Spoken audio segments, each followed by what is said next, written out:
Love is the eighth wonder, wonder of the world. Love is the eighth wonder, wonder of the world. Eighth wonder of the world. Though was here before man, descendants of the master plan, incredible, amazing. Will make you laugh and make you cry with no apparent reason why. It's a marvelous thing. Love is the eighth wonder, eighth wonder of the world, wonder of the world, eighth wonder of the world. Love is the eighth wonder, eighth wonder of the world, wonder. I fell in love with you first. Na na na na na na na na na na. I fell in love with you first. Oh, na na na na na na na na na. I fell in love with you first. Oh, na na na na na na na na na. I fell in love with you first. This may seem silly, but girl, I got one up on you. Up on you. You say that you think that you love me, but girl, it's too late, 'cause I know that I do love you. Oh.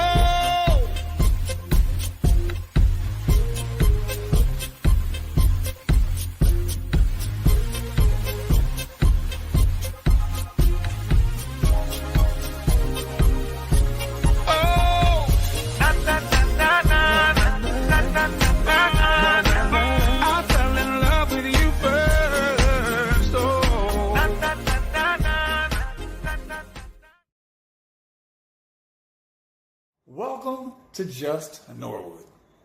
Now, thank you for joining me as I invite you into my world of crazy stories, fun, music, and inspiration. Now, if you feel so inclined to donate to the program, I will sure enough appreciate it. Now, here is my information for my Cash App and my PayPal.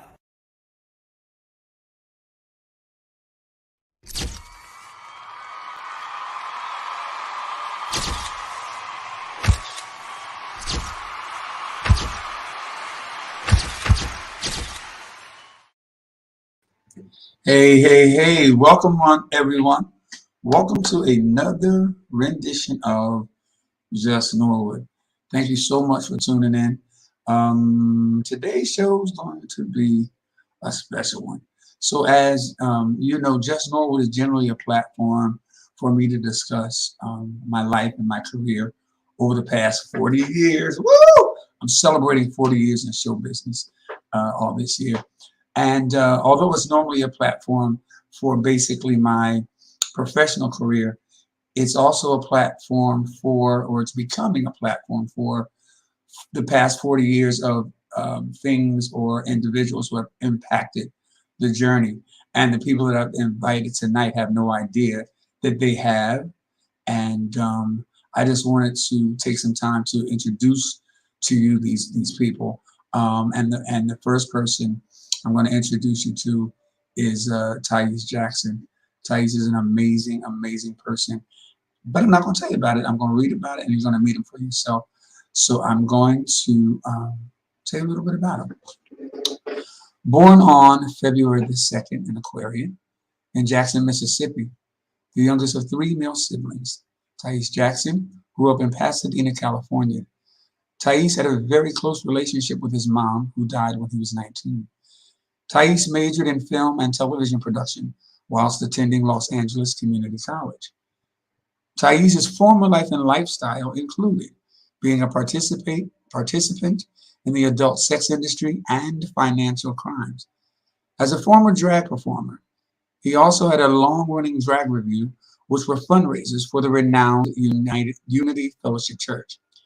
Currently, Tyesse has made an indelible mark in the social media world, Tyesse's social media platform brands are synonymous with breaking news, his hilarious versions of truth-telling, and the fusion of nightly prepared meals with scheduled television program options. In addition to him being an amazing content creator, Tyesse's YouTube channel, The Tyesse Report, is rapidly growing and is soon to become one of the social media world's foremost bloggers. Tyesse, who is also referred to as a R&B musicologist, who is also a self-proclaimed Aretha-holic with regards to his love for Aretha Franklin, of whom he also performed rousing renditions of the Queen of Soul in drag. He too is an avid lover of black and white and classic films. So as you just heard, he's well-rounded, well-versed, and in my opinion, one of the most kindest people in Los Angeles that I've met, in the world that I've met. So ladies and gentlemen, I want to go to commercial, and when we come back, I will introduce you to the person of the hour, Mr. Tyesse Jackson. Hello, everyone. Welcome to Betty's Pop-Up Shop for fun and fashion.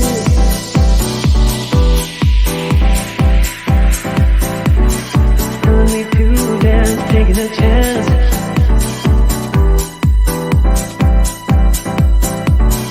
Telling me to dance, taking a chance.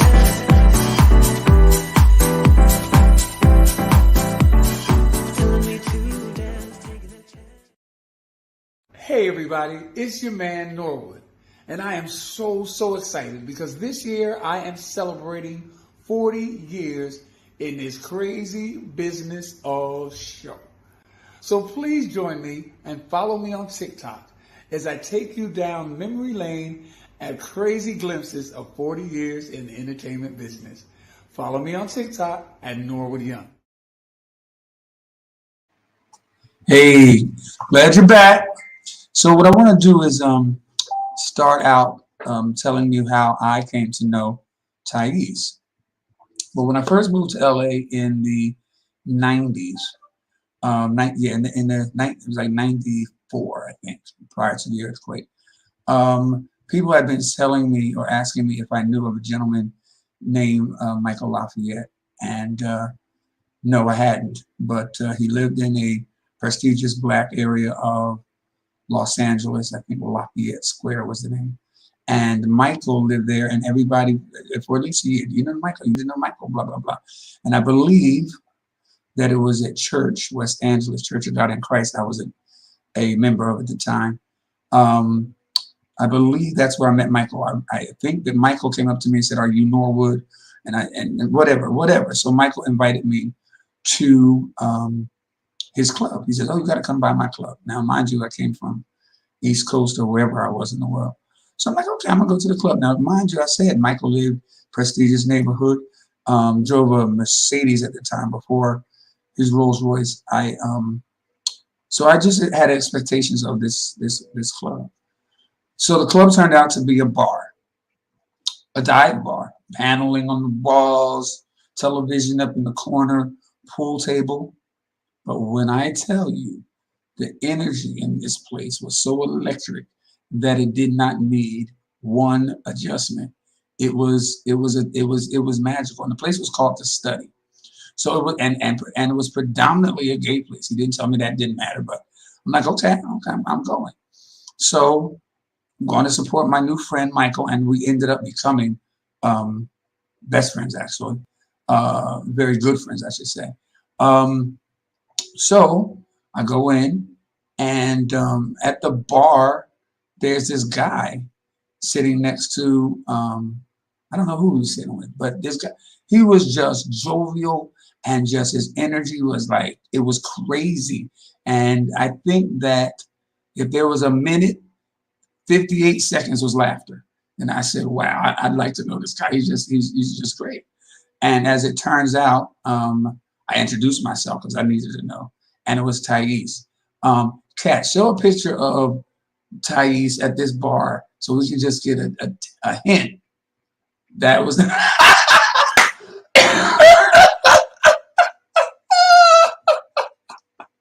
okay.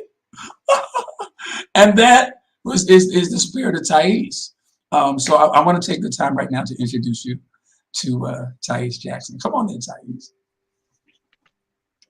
Hey, hey, hey. Hey, man, how are you? I'm okay. I'm okay. I'm blessed. I Yeah. won't complain. Thanks for joining me. It's an honor. It really is an honor. And I appreciate it. So listen, let's just jump right in.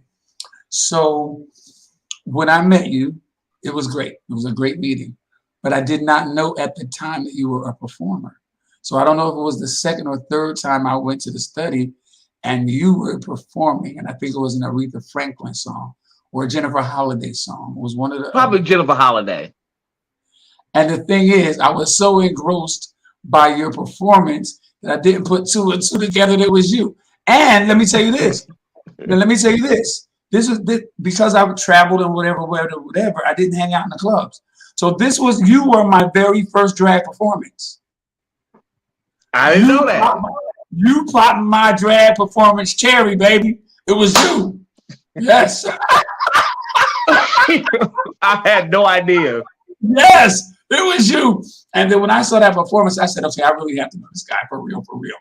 And although we have never been like this kind of friends and talk every day, you have always been supportive. It's just nothing but love and positivity. And I have always loved and appreciated you from that very first time that I met you at the study. So as a Aretha-holic, what does that mean? Aretha, I'm all things Aretha. I'm all things Aretha. But it's funny you tell that story because my friend, one of my best friends, Stan Johnson, he has the same story with me performing. He didn't know me. And he said, Tyesse, I saw you perform Giving Up by Jennifer Holiday. It was Giving Up. And he said, he asked about, who is that? I have to find out who that is. And the thing about it is, Norwood, is that I wasn't like a drag queen. I wasn't like you had the Ariels and you had the Carlotta Couture's, and these girls were like drag queens. I would come in and do a number before I head to the boulevard, add a little change or get a little money, do a number and then head on down to Santa Monica.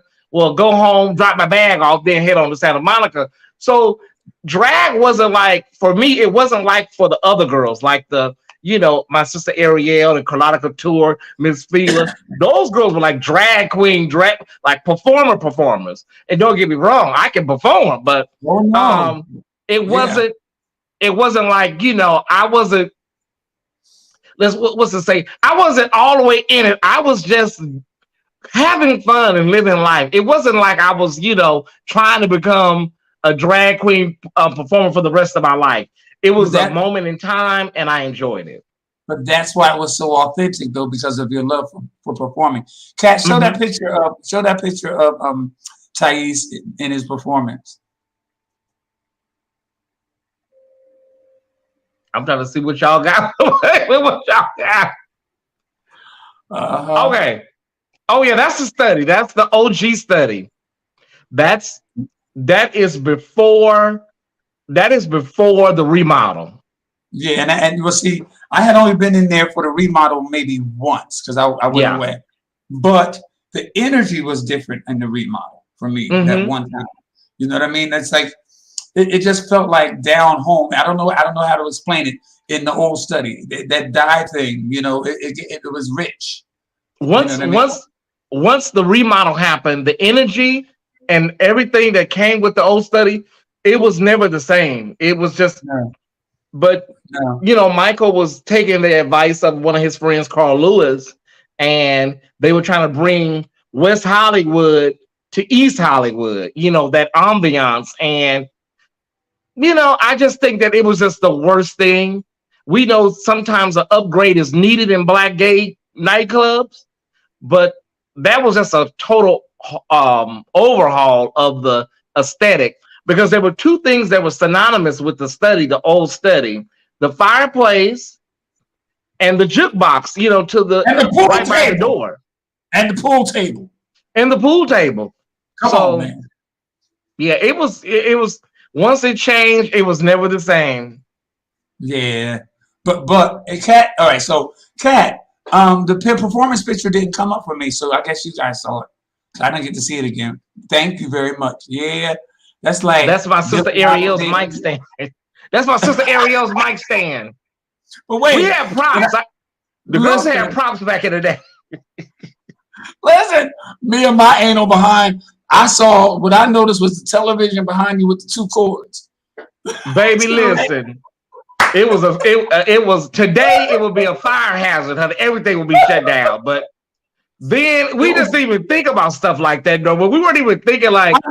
But that's what made it so special. Here's the deal. I come from a place of, performing in high-end clubs and everything is perfect and this, that, and the other, but it did not have the energy and the magnetism that place had. Listen, I took Tashina to the study. I took Tisha Campbell to the study. I took Regina King to the study. I needed, and along with a whole bunch of, because that energy was just simply amazing. All right, so, and we're going to get back to the other stuff you just mentioned, the Boulevard and all that later.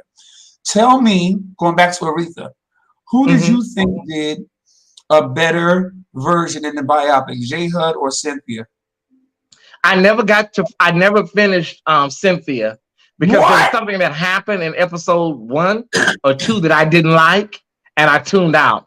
So I don't know, but everybody says that Genius has all of the dirt and all of the good stuff, like all of the dirt. That's why you didn't like it, because it tainted your idea of your queen. No, and I know the queen's full story. I know her story. If you're gonna tell her story, make sure you tell it with the dignity that she possessed in life. You know what I'm saying? I don't mind you telling the story, but tell it with dignity and make sure it's not dirty and grimy. Come on now, we all got a little dirt and grime. No. Let me explain what happened. I'll explain what happened. Tell me what happened. They had a scene. There was a dinner party scene where that bum, that loser, Ted White, her first husband, he was a pimp, a womanizer, you know what I'm saying, a hustler, Ted White. He's about 10 years older than Aretha, I believe. Maybe 8 to 10 years older than her. Okay. So they have him at C.L. Franklin's notorious parties, and Aretha is a young girl. And I was like, why would they do? They're making it seem like, come on, y'all, don't do that. Aretha was young, and Ted White, her former husband, is at this party looking at her as a young girl. But is it Norwood. That the truth? Is it that the truth? I listen. Because they alluded to it a little bit in the J Hood. Okay, so here's the deal. That Genius is really, a lot of it is based off of David Ritz's book. They said when he did her original biography, From These Roots, right, which I have, From These Roots, they said that there were a lot of notes and stuff left on the ground, on the floor, a lot of things that were left out. David Ritz evidently scrapped up all of those notes and all of those tidbits, along with talking to people in Detroit and people down the street and, somebody around the corner. And that's how you got the book called Respect, which is unauthorized. So you are the biographer for her authorized biography and her unauthorized biography. Okay. David Ritz. So a lot of that stuff is a lot of, hearsay, rumors, So Janessa is asking, and we're going to ask you because you're the Aretha connoisseur, when did Glenn Turman become her husband? Glenn Turman was the last husband. And that was I always say pre or post Sparkle. That was post Sparkle, I believe. Yeah. Okay. Sparkle was 1976, so it was after 1976.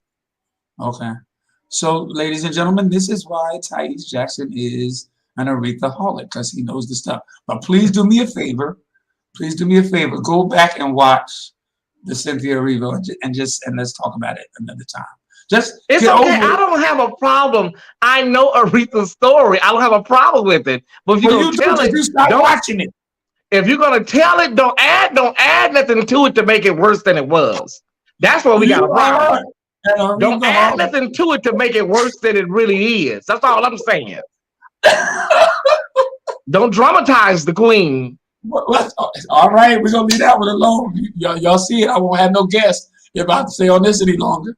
So what we're gonna do is cue the commercial, and then we're gonna come back and get into some stuff. We'll be back.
Me, Norwood, and if you'd like to be reminded of when Just Norwood, Night School, or Spiritual Session Sundays with Debbie Cray is on live, please subscribe to my YouTube channel, Norwood Young's Wonderful World, and then click notifications and then choose all.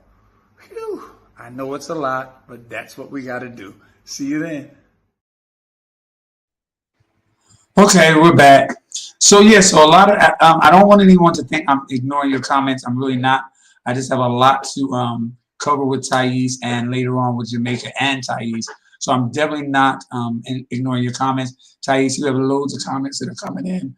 I'm watching in real time on Facebook and YouTube, and I just want to say hello to the Thai squad and thank you guys for coming over. I know it was kind of last minute, but thank y'all for coming over and supporting Norwood's platform on this evening. So if you see green hearts or flames, that is the Thai squad.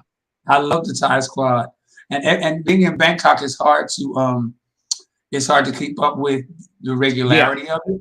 But you seem to be on doing every time I click. So I am an unofficial Thai squad member. Let's know that I am an unofficial Thai squad member. I love it. I got to get you on Night School too. But let's move forward. So, what was your 9 to 5 job? Because you had a 9 to 5. Were you at the post office? You were doing something. What was your 9 to 5? I was a manager at a private mailbox place. Over by Larchmont. I was in the Larchmont area. Okay. So I was there for about 11. Right? Huh? Was that the Nat King Cole? No, I wasn't at the post office. It was like a mailboxes, etc. Mailboxes plus kind of place, a private owned mailbox business. And I was there for about 11 years. So it was one of those jobs where the pay was the same, but it was steady. And it was job security, but you were not going to be climbing a corporate ladder. It was fun. Right. I enjoyed it. It paid the bills. Okay, so let's go. You mentioned it a little bit. Let's go prior to the job that paid the bills, and in your bio it mentions financial crimes. What spill? Well, financial crimes came. That kind of stuff came. Let me see. I want to get a appropriate, time frame because I was young and the story is so long I can't really go into it. It's too damn long. It's long. We got time. Give it to us. I'm doing my biography in 3 parts. I was just talking to somebody. It's that long, so it has to be done in 3 parts. Give us some bullet points. After my mom passed away, I was kind of like, feeling my way through the world, the world. And it's not that I didn't have a family, I didn't have a post moment, where, somebody throw you out or anything.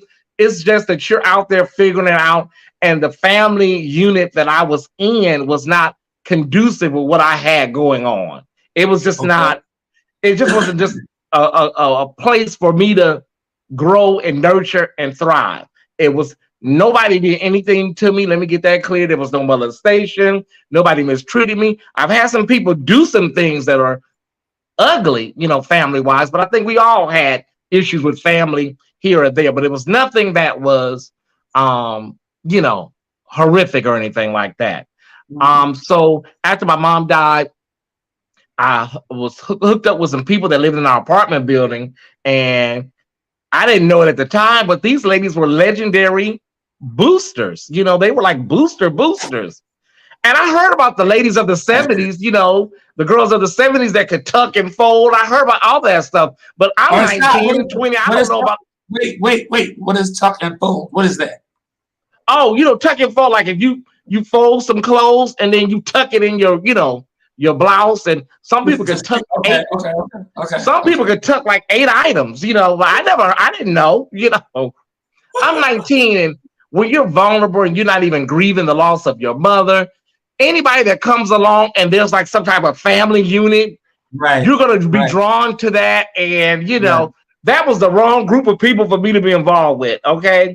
So it happened. So I got involved with, you know, the ladies from our apartment building. It was a cousin, her mother, and another cousin. So it was, and I'm not going to say we didn't have good times, because we didn't have good times, but it was the wrong group of people for a 19-year-old Norwood. It was wrong. I remember we were out at Nordstrom's in Montclair, right? We were out at Nordstrom's in Montclair, and some rocket scientist, you know, the rule was do not go in more than one person go in one store at one time. Now, most Nordstroms have 2 or 3 floors, you know, most Nordstroms. So some rocket scientists decide to get out the car and go upstairs and do a return while somebody was downstairs doing a return. And it's like, oh my God. So I saw the lady when she received the phone call, right? When she got the phone call, and she was like, it was basically a Sheila call 220 moment, you know? And when she got that phone, when the phone called back, I saw her face change. So I immediately just walk away, left the return and everything. Okay. So she probably said someone's upstairs returning with that same item number or code number. So Norwood, I hit it out the door. And when I get out the door, I'm walking out the door and the car is gone. Oh, okay. So the person got spooked because they have these towers at Montclair Plaza, security towers. Evidently, they saw somebody coming down the tower and they knew what was going on. Okay. And they seen some people come around the building and they got spooked and they left.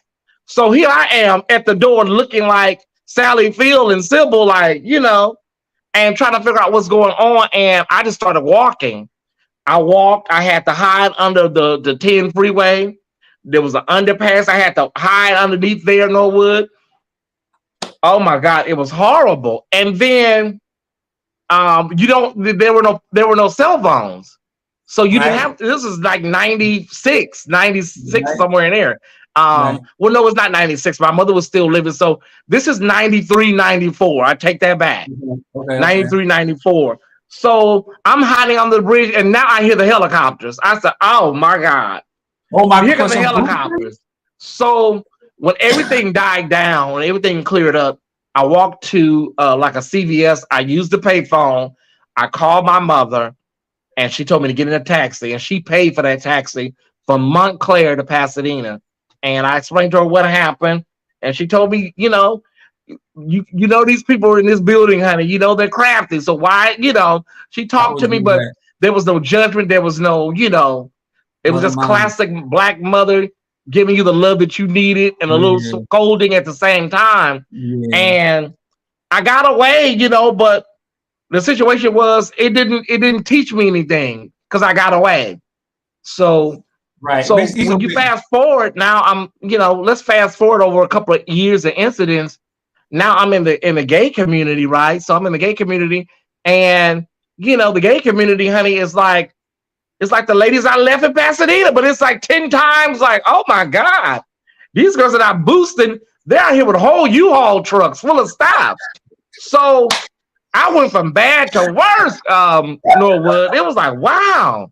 And I left, there's a lot in between the ladies of Brewster Place and getting to the gay community. There's a lot in between there, but yeah. When I got to the gay scene, a lot of my friends were out there hustling and trying to make it work. A lot of people don't understand. People didn't do, a lot of the LGBTQ community didn't do financial crimes because they were lazy or because they wanted a quick buck. A lot of people had very little resources. Now LGBTQ people, there's so much that they can tap into resource wise. Back then, it was not a lot of resources. It wasn't. So let me ask you this, and I digress. So, what was walk me through the process? I'm kind of intrigued. So you would steal an item, and then take the item back to return it to get the money for the item. Yeah, that's when it was boosting, like the boosting period. When I was hanging with the people that I used to live in the same apartment with, but. That was like in the 90s era, boosting and returning. Then it graduated to girls were just, using computer generated checks. And, I don't want to say too much because, the feds never sleep. Amen. And then it turned into, girls using credit cards and checks, and they would go to department stores and then they will, buy something and then return it, I may or may not have in the past, in my younger years, purchased something that may have been boosted. Well, yeah, I don't know if you remember this. I used to sell a lot of stuff at the study, and I remember Norwood, and I'm gonna try not to cry, because a lot of times when people would buy things from me, that would pay for my hotel room, for the week, because I was doing, at that time I was doing weekly hotels. I didn't have an apartment. When I lived in Hollywood, those girls, we all did weekly. There were hotels kind of like, well, not kind of like, you remember Julia Roberts and Pretty Woman? Yes. That hotel, those are the kind of hotels the girls lived in, and it was like residential. So I had it was one of those little CD players, a bedside CD player, and it was like slim line. It was very nice. And I had got it from some mail order company or whatnot. And Michael Tyesse said he already had one. And I was like, oh my God, I needed this damn money. And you told me, Tyesse, I'll get it from you. I'll get it. And we went to the Chase Bank. You don't even remember this, Norwood. No. We went to Chase. We went to either Chase or Wells Fargo in Larchmont. And we went to your bank and you got me the money and you gave me the money to buy it. Yes, you don't remember it, but I do. That stayed with me for a long time. People don't know when the girls would be selling stuff, we were like the guy on Martin selling stuff out of our trunks. People didn't ask no questions. Y'all didn't ask no questions. Like, girl, people knew, like, but it was like a slim line CD thing. And it was like, it's coming back to me right now. It was like $80, but $80 back then, that was like half of your rent for the week, So you bought it and you was like, Tyesse, I'll get it. I'll buy it. Because Michael Lafayette claimed he already had one that night. So I don't know what Michael was going through. But Wow, that touches me. That touches me. Just because I always have been the type of person that if I have excess, I'm sharing it. Ain't nothing I can do with it. You know what I'm saying? Yeah. All right, this is about you. So let's go into something else your bio talked about, and that was your adult sex industry. What was that? Well, I dibbled and dabbled as a young gay boy, at 16, 15, just hanging out, in the areas that was known in Pasadena, hanging out over here, standing against the wall, pretending like you're waiting for the bus as a gay boy, and I dibbled and dabbled in that. But it wasn't until I went to Houston, Texas. It wasn't until I went to Houston, Texas that Tyesse was born, like my girl side of me, because I was working as a gay boy for a long time, you know. Okay. And we were at, me and this girl that I had met in Houston, we were at Covenant House in Houston, and we thought all Covenant houses were gay friendly. We thought that, well, this is Covenant houses. Oh, no. The people there were, you know, they were very transphobic, and they were, you know, Bible based and all of that. So after one of the counselors or one of the people told my girlfriend Lily to, my homegirl told her to clip off all of her nails, take them all off. We were like, girl, we gotta go. We gotta get up out of here. This is not Hollywood Covenant House. Right. So we left. We left the Covenant House in Houston, and she said, well, girl, we got to go out to the track and make some money to get a hotel room. And that was what I didn't know the first step of the track is what? What's the track? The Boulevard. Okay. Okay. Or wherever you work. I didn't want to say the whole stroll because it sounds so. Well, no, come on. So, yeah, I don't want to say the whole stroll because it sounds so seedy. But the track. So, so when we get there, we get to the we get dressed at a friend's house. I didn't have anything, you know, because I'm not used to being in drag. Right. So she gives me this dress, this little stretch dress. And I didn't know the first step about makeup, but we got to make this money. So, you know, it was some Derma blend that was about 17 shades too light, but I blended it. I made it work, a little lipstick, and I kid you not, I had the headband, not the headband, the bandana that Mary J. Blige used to wear. I had the bandana, I tied that around, and I put a track of hair up under the bandana, and then I tied it in the back. So I'm looking like Aunt Obama with a, you know, slash Mary J. Blige, you know. And hey, it's Houston. Let's see how this works. And look, you know what? I'm not gonna lie. Look at the way I looked, because you know I didn't blossom into Lola Falana until later.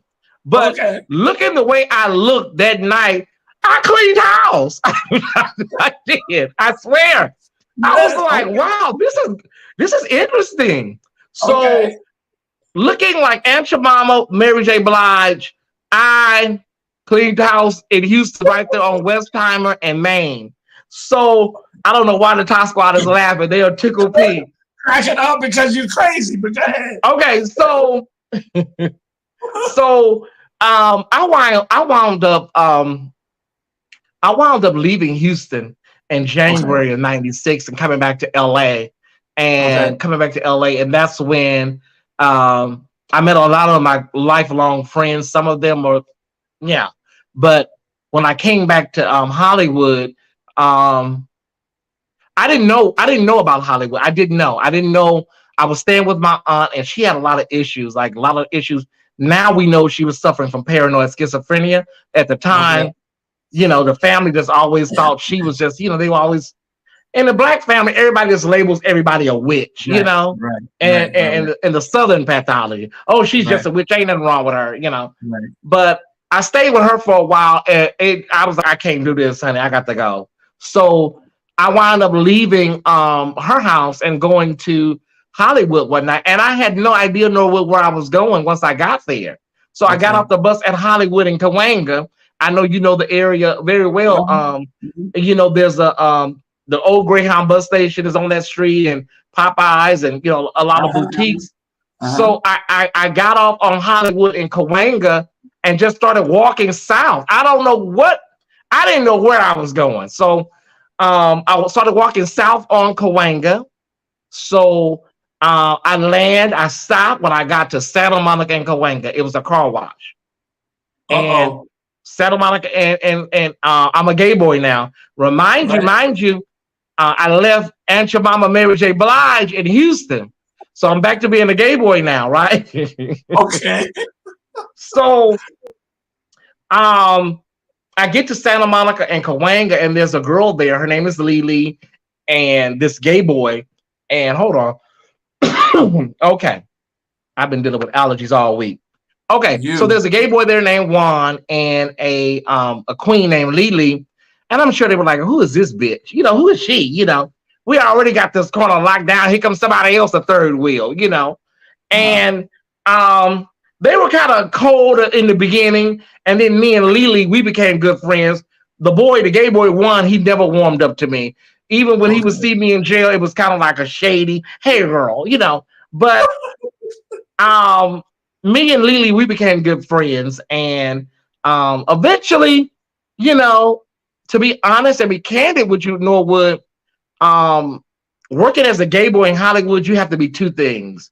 You got to be like a mandingo, like, you know, well-endowed black man straight out of prison, or you have to have a blue-eyed surfer boy kind of look, you know. And, you know, I was neither one of those. So gay boys, the gay boy dates were just too few and far between. So that's when I said, you know what, honey, I thought about Aunt Jemima Mary J. Blige. And I said, I can update this. I can tweak this how they make this work. You know? So, oh my God. So I went, you know, to Woolworths on Hollywood Boulevard. You know, Woolworths on Hollywood Boulevard. And the legendary Woolworths that the girls put out of business because they stole everything up out of there. They wore that Woolworths out and they went out of business. The reason that Woolworths went out of business because everybody stole everything that wasn't nailed down. But I went in there and I bought me some makeup, some good makeup this time, and some good things that I needed. There was a little dress shop across the street. So I went and bought me a cute dress, some good stuff. You know what I'm saying? At that time, I think I was getting like $221 from GR. So I took about $100 of it and went and bought me all the things that I needed, Norwood. And honey, when I started getting it together, and then I went and got me a little Foxy Brown Cleopatra wig, and oh my God, wait a minute. Oh my God, I think I'm gonna be all right. So, and I was still a little rough around the edges, but I looked a lot better than Houston. You know. And then as you get to know girls and get to know your friends and get to know people, your aesthetic comes together and you become. I don't know no girl that came out the womb, you know, Naomi Campbell. So it's always a little, you know, rough around the edges when you first start. But I had a great time evolving and just learning who I was. And for a long time, Norwood, I just basically went to Peanuts on Monday and Friday night. That's the only thing I knew. I didn't know about any other clubs or gay people. And then I saw Miss Cookie, Miss London, and all my sisters that I met on the boulevard. And that opened me up to the gay scene. But before that, I really lived a very quiet life at a hotel on it was on Cahuenga and Yucca. It was called the Oban. It was a really small, quaint hotel, and I didn't know anybody. I just lived my life very quietly. But when I met Mickey and all of those girls, you know, that's when all of that opened up for me, the whole gay scene, you know. Because when Jamaica comes on, I want to specifically talk about the donut time. Remember, of course you remember, donut time was on the corner of, what was that, Hollywood? One moment, Norwood, give me 1 second. Okay, give me 1 second. Okay. Yeah, guys, I've been waiting to do this interview a long time. Tyesse is just, as you can see, amazing, and his journey is crazy. I'm trying to do a diplomatic and serious interview here. So okay, Norwood, I'm sorry. 1 second, baby. So I'm trying to show you the other side of who Tyesse is and how he came to be. But he's making me laugh so hard. It's hard. It's hard. I'm trying to get my best, you know, Oprah Winfrey on. I'm trying to be, you know, but it's hard. Go ahead, Tyesse.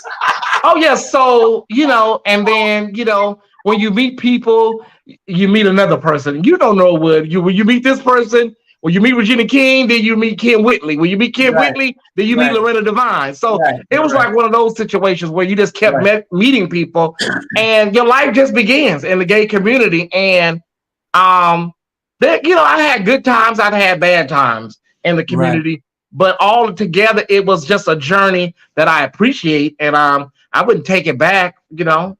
It made me who I am today. Yeah, hey, I want to, like I said, when Jamaica comes on, I want you to swap some stories because There's some. I caught you in Jamaica, I guess on one of your lives one time, and I Yeah. just learned so much. But I literally I almost peed on myself because there were some stories. I'm going to go into that later. But let's stay with you here. I want to show you a couple pictures, right? Okay. And I want you to give me some backstory on these pictures and how it impacted your life, if it did. All right. So here's the first one. That's Mother Rose. That's the mother. She was, oh my God. She was everything to everybody. She would read you if she needed to, but the love was so palpable, Norwood. It's just, I can't even describe the love that woman had. And to lose her, our community lost a treasure when we lost her, you know. Um, she would drive me home after the study on Friday nights. I lived downtown at the time, and she would drive me home and we would talk, you know, and we would talk about things. And one time I was staying downtown and I had came into a little money and I was telling Mother, I'm ready to move. I want to move into me a big place. I want to move. And she just gave me some sage wisdom. She started telling me, like, this is what you're going to have to do when you get a big place or when you get a house. And this is what you're going to have. These are the responsibilities. And at that time, I just wasn't even thinking like that. She said, take your time. Don't rush. She was known for sage wisdom. And, we had a great time with Mother. She was the longest running host at the study for the longest time. And she didn't mind getting drunk. She would get full, cuss you out. Her and Michael Lafayette fell out a couple of times, and she quit and came back. Yep. Now let me ask you this: is Mother Rose's real name Laverne? Her real name is Laverne. Because because when you sent me the picture, I'm like, that's Laverne, and then it hit me yesterday. Said that's also Mother Rose, Laverne, because we call her Mother Rose, but her real name, her birth. As entertainers in the club or whatever, I got to know you. Anyway, and she was an entertainer for real, so I had to introduce myself. But she gave me Laverne, baby. I'm Laverne. Wait a minute, but let me tell you, the thing that intrigued me about Laverne was the first time I saw Mother Rose performing, the people started throwing pennies. Yeah. Instead of dollar bills. Tell us what her spiel was about the pennies. Well, Mother would always say, beat me, bitch, beat me. And she said she wasn't ashamed to get quarters and nickels and dimes and pennies because she said it all added up. She said, you put all that money together at the end of the night, you can go buy a chicken, a bag of potatoes. She would always tell that story. She said, y'all looking at this money and saying, that ain't nothing. She said, when you scoop it all up and put it in a bucket, you can buy a whole meal with that money. And people didn't even think about it like that. But Mother had so much. Yeah. And the deal is this, for a couple of people that are watching that don't know, or may have never been to a drag show, the protocol is that you tip the performers with dollar bills. You throw the dollar bills, you put them in their clothes, whatever. That's the protocol. But in Mother Rose's case, like Tyesse said, she was like, throw your pennies, throw whatever you got, beat me, I'm good, because it all adds up. That was wonderful. She was wonderful. All right, let's bring up another photo. Huh? Oh, wow, that's my sister Mahogany. That's the icon Mahogany, and that's one of her birthday parties, and Bouvier probably got that cake. Oh, God. I was trying to wait for you. Let me tell you this. Bouvier got me in trouble. I'll tell you about that in a little bit. But there were, all right, so the queens that stood out for me the most later on, but initially it was you, then Jamaica, and I had never met Jamaica. He showed up at a party, came to a party one time, and I just, and yeah, you, then there was, now these girls that I mentioned don't even know that they had an impact on me just by the way they carried themselves. And that was Mahogany, right, that you just showed. That was who did an amazing Diana Ross. It was like, and I think it was their professional acumen that I was enamored by. So it was Mahogany. It was Carlotta Couture. She used to do Yolanda Adams. Yes. Right? Yes. And all right, so there was the one queen, and I asked you about it this morning, and you knew immediately. I didn't even know it was a man or a boy or whatever you called it. Mm-hmm. And that was Diamond. Baby, Diamond was giving you nails and shellac colored hair. And you know who Diamond? It just hit me. You know who Diamond reminds me of? a version of Baps. Holly. That's the legendary Miss Diamond. That's a good friend of mine. The legendary Miss Diamond. We used to they call her Crenshaw Diamond, whatever you want to call her, but she's Diamond. Baby, she was a mixture of Holly Berry and the other girl's character. All that was her, and also Ebony Lane. So, oh yes, another great icon. Got a nucleus of what my experience has been, and it has all been so wonderful. It's been amazing. All right, so Kat, do I have another picture in this segment or no? Oh, I wasn't expecting that. Okay. I know you weren't. Now tell us about this. Okay. I wish y'all would have warned me, Norwood. I wish y'all would have gave me a heads up. I'm sorry. Yeah, my dear sister Ariel, she passed away in 2021, and you know, it's been a lot. It's been a lot to just kind of maintain and live life without her, because I never envisioned life without her in my life. We have been friends for over 25 years. We actually met in the county jail system in 97, 98. I told her I was going to stay in contact with her because we had became cellmates. Her cellmate went home, and then the bunk became available. And a lot of times you don't want the wrong girl in the cell with you. So she wanted me to come be her cellmate. So being her cellmate, we became really just great friends. And I told her, I said, I'm gonna stay in contact with you. I'm gonna write you. And every girl that gets out does the whole Thelma and Louise, Celie and Nettie thing, and they don't write you. You know what I'm saying? I've seen it 1,000 times. Or girl, when I get home, I'm gonna write you. I'm gonna stay in contact with you. But she said she was always shocked because I did what I said. I contacted her once because I got released before she did, and I wrote her, and we once she got out, we hooked up and we just became the best of friends. And we stayed friends until her transition. She was one of the nicest, most gentle spirits that I had ever met. She was almost like a church mother with a sense of humor. You know, she loved God, and she really loved the church. She loved church. She was really, honey, listen, if there's a other side, wherever the other side is, she's there. I promise you she's there, because she truly loved everything about God and spirituality. And she always said, I know where I'm going. Everybody said, where are you going? She said, I know where I'm going. So she spoke like she would speak all of that stuff into, like existence, the other side and heaven and God. And she spoke it with her mouth, like for real, for real.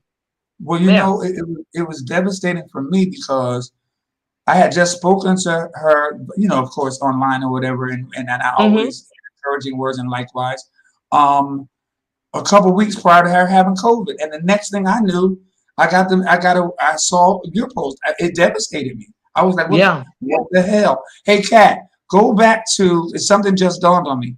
Go back to that first picture of Tyesse in the study, because I think that's Ariel you're sitting next to. Yeah, it is. Is it? It is. She hadn't transitioned yet. She was still it was kind of like she was still doing the androgynous boy thing, and kind of that's around the first time we met. Like that was shortly thereafter, Okay. That's 98, 99, somewhere in there. Wow. Hey, Kat, make sure that we get this picture of Ariel to Tyesse. I did that for you last night, so you can have another. Thank you. You're welcome. All right, I know we have one last picture.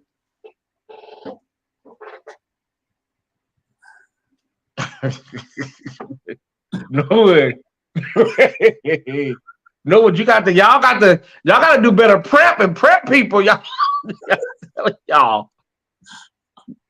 Norwood, y'all got to do a lot better prep with prepping your guests. Because, baby, listen, y'all are trying to I've been fainted on here. I can't do it. Cut the show. Baby, listen. Tyesse Squad said we are here. Hammer says we're here, mother. Come on, baby. Y'all can be here, honey, but listen. Okay, so My mother, my dear mother, she passed away in 1995. She had metastatic breast cancer and stage 4, and she succumbed to that. We went through a lot. We went through a lot the last year of her life. Some situations, but um, God sustained me, and I was able to get through it. 27 years later, I'm still, maintaining. I didn't lose my mind. I didn't go crazy. It was just the grace of God that happened. And I also want to shout out Bouvier, Troy Isaac, that we were close friends, very close friends at one time. We were actually friends before me and Ariel met Troy Isaac. And so, of course, our friendship expired at some point, but we were very close friends too, Troy Isaac. So a lot of people close to me have transitioned, including Archbishop Carl Bean. He has since transitioned. Troy Isaac, my mother, Ariel. I've lost a lot of people, but God is faithful, so I won't complain, Norwood. And there's a reason why you're kept here to lead and be a light. And there's a reason, because for sure. Through all of your pain, and this is what I've noticed, through all of your pain, your light has not dimmed 1 minute. And when you say you need a break, you take a break, except that one time when God had to shut it down for you and you had your little health situation. You want to talk about that? A little crisis? Was that a wake-up call? With what? When you went to the hospital and you were telling us, don't worry about it. Remember? Oh, yeah. Well, I've had several situations where, my health failed me. Thank God. Thank God. And I'm not saying this to brag, or I'm not saying this to put nobody down or make nobody feel bad, but I made it out of sex work, and I'm HIV negative. All those years of sex, I didn't always practice safe sex, but for me to make it out of all of that with some of the risky behavior that I engaged in, and to be HIV negative in 2022, that is a tremendous grace and mercy testimony, period. But, I, over time, stress, drinking, partying, I was a cocktailista. So a lot of stuff takes a toll on your body. And in 2018, I did find that I was diabetic. I went from pre-diabetic to diabetic really quickly. And now I'm back, my numbers are back down to pre-diabetic, numbers. But yeah, it was rough for a minute, Norwood. It was really rough because a lot of our lifestyle, especially if you live the nightlife lifestyle, you're not eating right. You're in clubs, drinking, throwing them back straight, no chaser. And you do that 20, 30 years, it takes a toll on your kidneys, your liver, everything.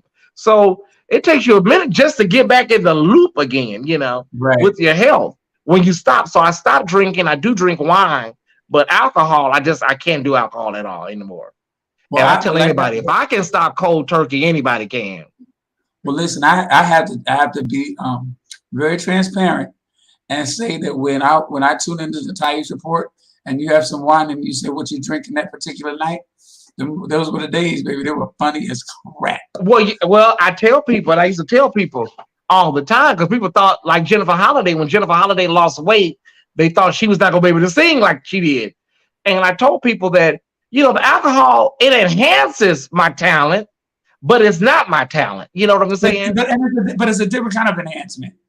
You know what I mean? Yeah, it's just more unfiltered, more raw. But I can still do the same thing sober, and I have to show people that, Yeah, no, you don't. I can't even talk about how amazing this situation is now. I just noticed the transitions. But when you're when you're going to the next level, which you are through your new platforms and this, that, and the other, and as they grow and other opportunities may come through, there would probably be no room in today's platforms where we see the transition that when you're affected by boobs. You know what I'm saying? So it's just a matter of growth. You know what I mean? Yeah, I spoke with quite a few people about it. And, we had a great time in the early stages of my Facebook blogging, but it's not marketable. Getting drunk on live is not marketable. It's not. There's nobody Right. to pick that up. A Lush getting drunk. It's entertaining, but Exactly. can you get a sponsor? You know. How And you do? I want to shout out my brother King Jives and so many Yes. people that helped me get to where I'm going with my subscribers. You know, we hit 2,100 subscribers this week. And so I just thank God for the small steps as I make my way to bigger steps. And the Thai squad, who just, I can't even put in words what they mean to me.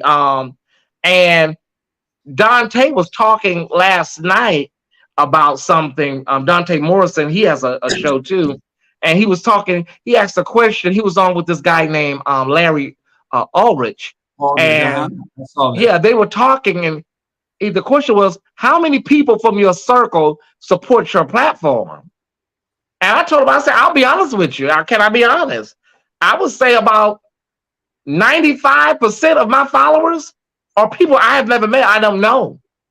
I have a very small percentage of people that I know from my circle."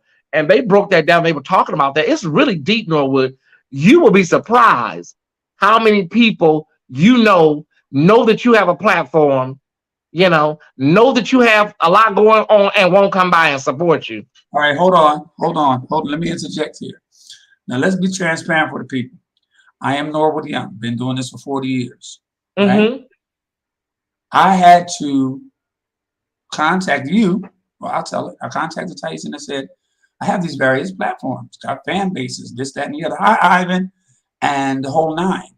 I may and certainly I could have gone up. I started my stuff prior to the platforms technically and the way you go about doing it now. I may have under 600 followers on YouTube.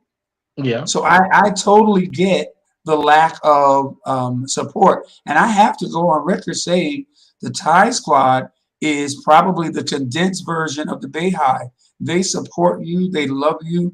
They are with you 100%. And I admire that. And I hit up Tyesse last week. I said, how did you do this rapid situation to YouTube from the other platform? And I was talking to my producer, Kat. I said, Tyesse is doing something miraculous over there. What do we need to do to boost the numbers? Now, it doesn't hurt. I mean, it doesn't help that I'm in Thailand. But nonetheless, I would have expected more, so yeah, it's interesting. So I wouldn't be surprised. And all the more reason why I celebrate you in all of what you're doing, Yeah. So one of my questions was going to be to tell us about the platforms you're on, because like Dante Show the Kings, you always support and are a part of some other stuff. So mention that again briefly, because you did a little bit, but tell us about the Kings. I'm a part of King Jive's YouTube. I'm a part of the Kings in the Court, and that's how I really got a lot of traction on YouTube, through my brother. And there's several of us. There's Kyrie, he has Candid Conversations. There's Darius, he has a spiel. We have a new guy, Marquise, he has a new show he just launched. So I owe a lot of my success to King Jives, because being on the Four Kings opened me up to a lot of people, because when I got there, he had over close to 60,000 subscribers. Wow. And that helped me out quite a bit. And then January 6th, we launched officially once we hit 1,000, because once you hit 1,000 subscribers, you can go live. Okay. So right. Once all I needed to do was just hit that 1,000 so I could go live, Norwood, because I know what I can do.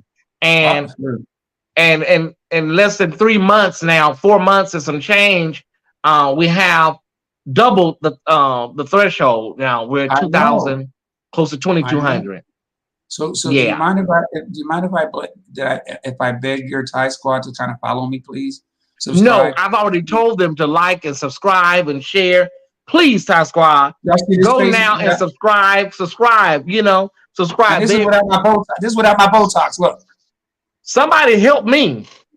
Conscious TV, King Jives. So many platforms help me get where I am and where I'm going. So that's why I try to pay it forward. Then I also want to shout out my brother Dante Morrison over at Pyro Media and also Pyro Media Network. Yeah, he's amazing. And you know that I've loved it forever, but I've been a fan of your presentation and what you give forever. What your Thai squad doesn't even know is maybe 10 years ago, I was like, we need this reality show. Remember me bugging you all the time? Yeah, Thai, yeah. and then I was home and I had some, connections in that world. And you were like, I'm not ready. Give me a minute. I'll be ready.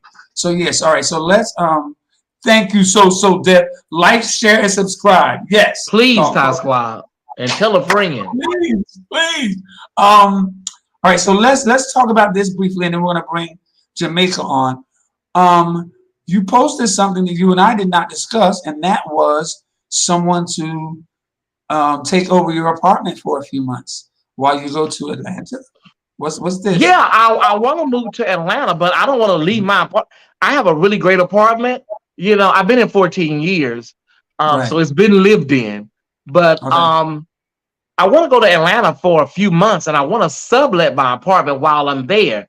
So if I Okay. don't like it, I can always come home. Right. So Because- I put up that notice. And I decided to take my time and go through and make sure I find somebody that's suitable.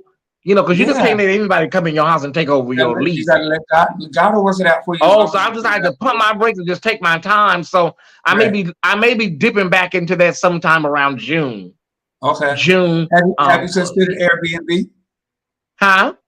Have you considered Airbnb in your place? Well, it can get kind of tricky if you don't have permission. And it can get real sticky. I think a sublet would be a lot easier. Well, there are ways around that. I'll talk to you about it. Okay.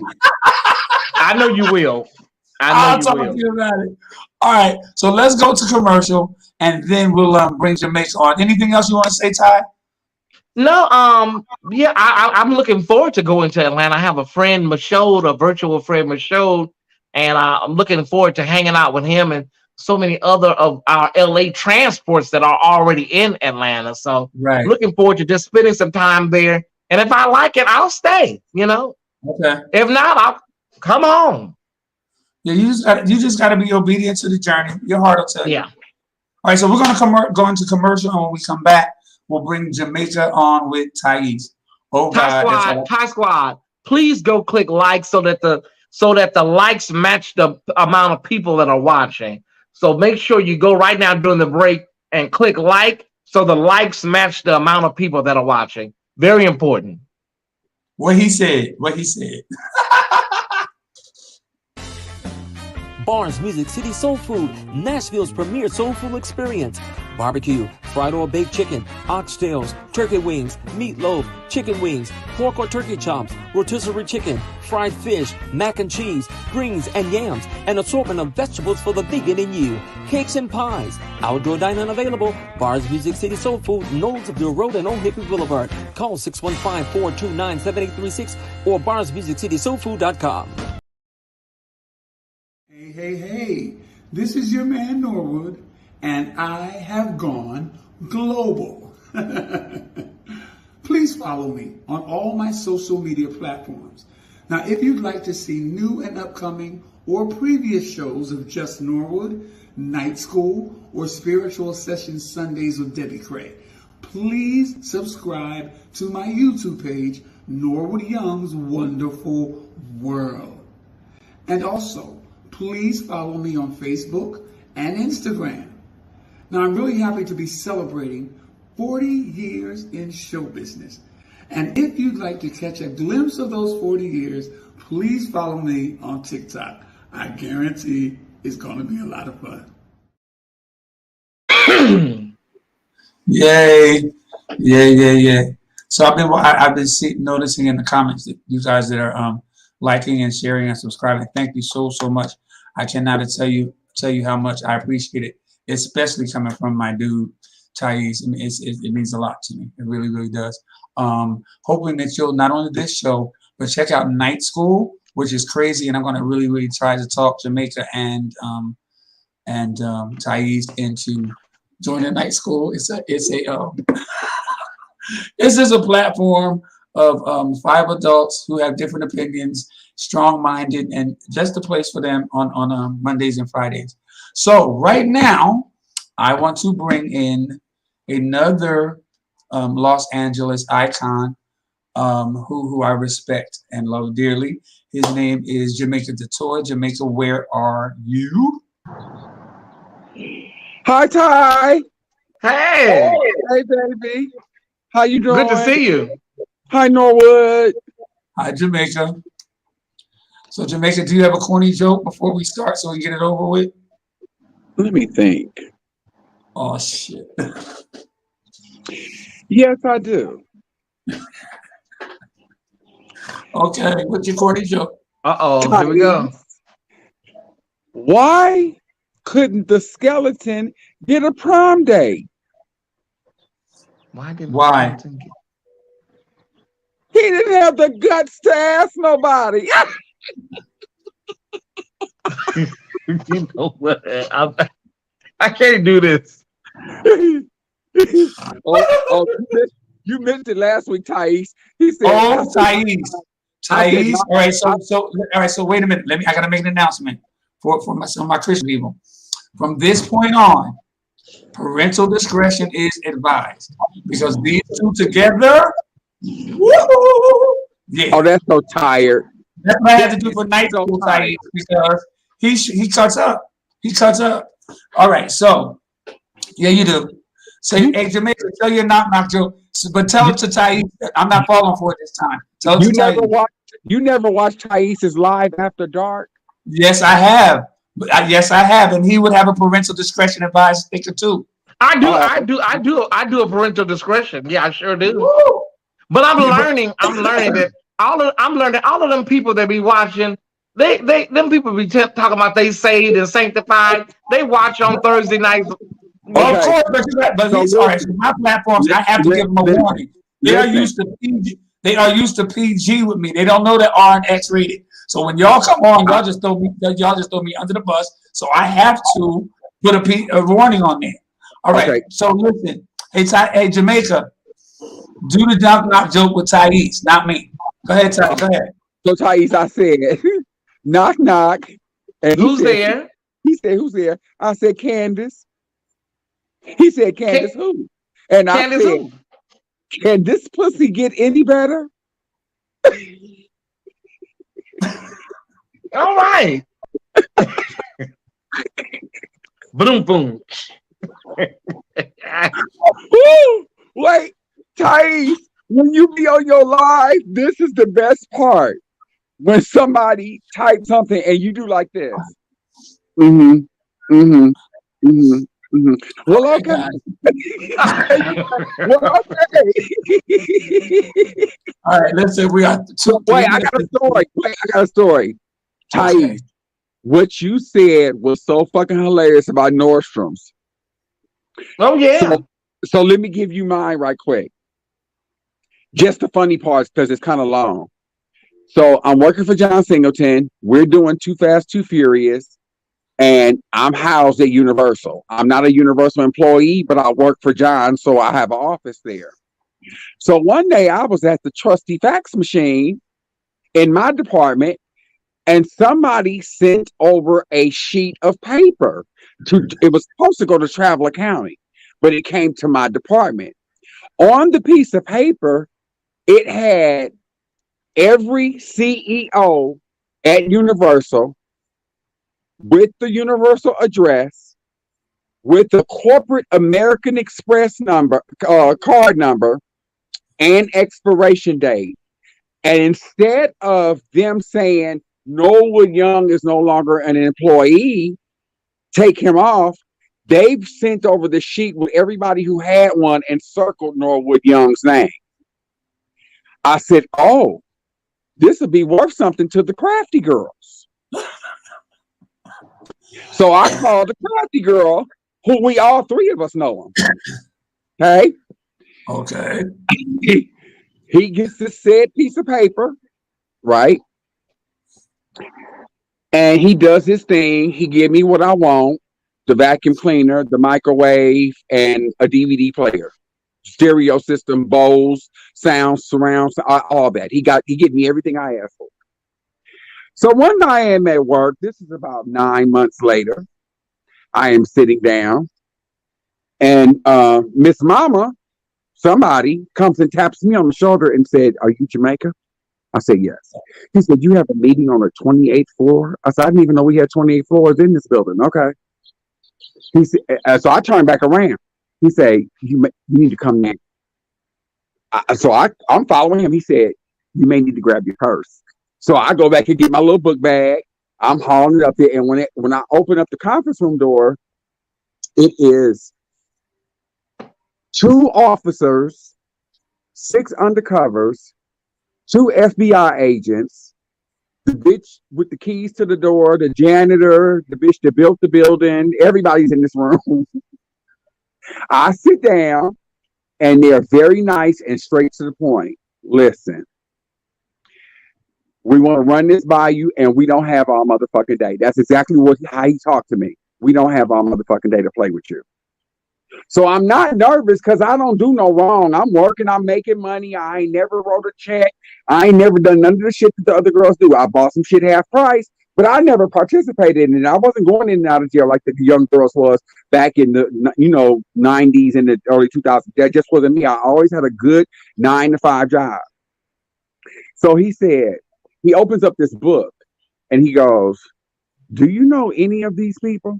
I'm still don't know what this is about. I look in the book and I see Fantasia, Alexis Principal, Tommy Ross. I see strippers from DC, because back in the day, LA always had tired strippers. The best strippers always came from the East Coast, and they would come here and clean up because they had bigger dicks, and out there they knew how to do cock rings and give an appearance, and they were more performers. They didn't just come out in the outfit and take their clothes off. They were more of a performer. Yeah. And so they were in this book. And he said, "Do you know any of these people?" So immediately I'm telling the truth, because I don't want you, when the police question you, they already know the truth. They waiting for you to pop that first lie out. And I wasn't about to go lie. So I said, "Yeah, I know quite a few people." Why? I closed the book. And he said, "Well, how do you know them?" So I explained to him, I didn't use icon, but I told him about my popularity in the gay community. I had done benefits with some of the drag girls, some of the strippers I had seen at these clubs. Why? What happened? What am I in here for? And he takes the piece of paper that I gave the person, Tyesse, I'll call you after this, and scoops it over towards me and said, "Does this look familiar to you?" I looked. I said, "No, it doesn't." He said, "Well, let me tell you where we're at. What this is right here," and he waved it. He said, "It's petty theft. It's a piece of paper. But what was done with it is federal, and that's why they're here." And he pointed to the 3 across from the table. And so I'm still not scared. I ain't done nothing. My name ain't on shit.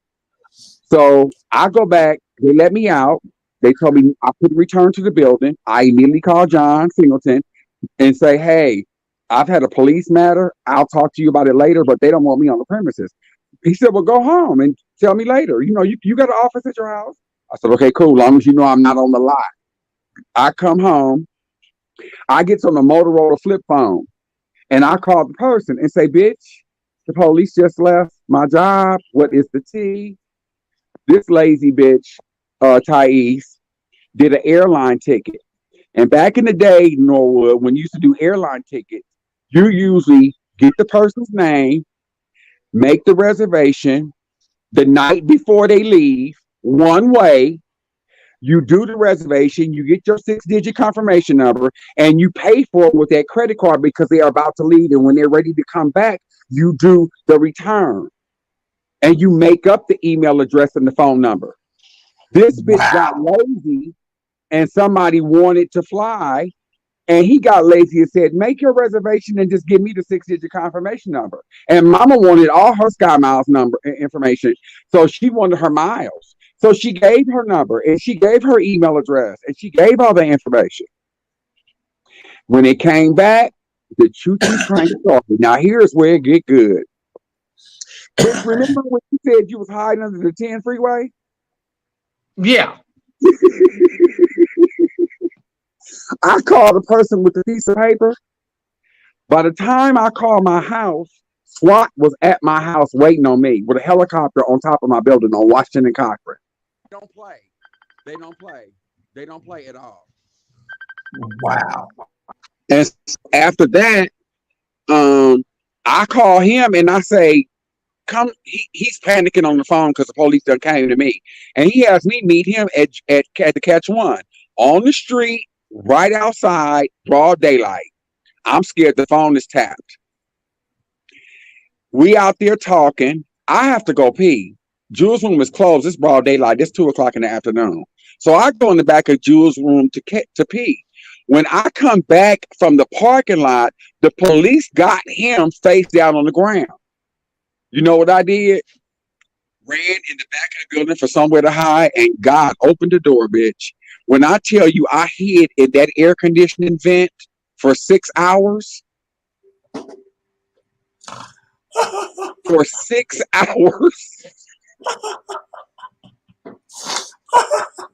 Oh my God. Your story reminded me of that. All right. Well, I have a story to share that I've never shared with. Well, I wrote it in my book, but you guys didn't read that. But I've never shared it with you. Uh-oh. I don't know what happened. So I'm going to share it with you, Tyesse, till he gets back. Okay. So Halloween season comes. And I guess about 4 days before Halloween, I decided that I was going to have a Halloween party. Okay. So my assistant, Jordan, you know Jordan, my assistant for, I guess, 18 years. So Jordan and I are going to the Halloween store on Vine. You know the Halloween store on Vine? The big Halloween party. Okay, so Jamaica, I was telling East that I was planning a Halloween party. 3 days before Halloween, I decided I'm going to have a Halloween party, and I'm really excited about it. So Jordan, my assistant, and I decided we go to the Halloween store on Vine. So I'm just picking. He has a cart, I have a cart, and it's gonna be like off the chain, ghosts from the stairwells, and this, that, and that. So I gathered about, I don't know, $5,000-$6,000 worth of stuff. Right? Get up to the cash register, give her my credit card, and as we go out the door, we are handcuffed.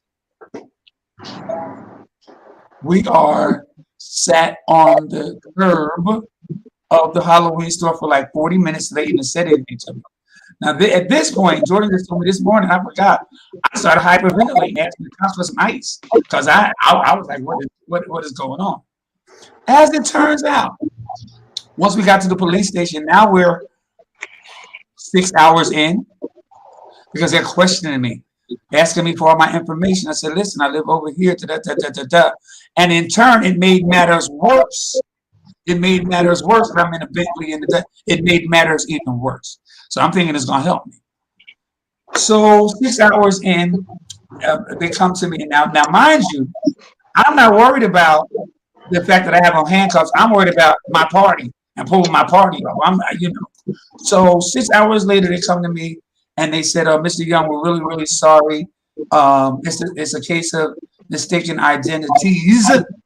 One of the mistaken identities was your good friend Tyesse Bouvier. Yeah. I believe it. Oh, yeah. They told me the credit cards and the and the other one, Jordan, which Jordan was on, was some people working for Ebony Lane. I was like, wait a minute. And at the time, to this day, I don't know what Bouvier looks like. To this day, I never met him. I almost got in jail.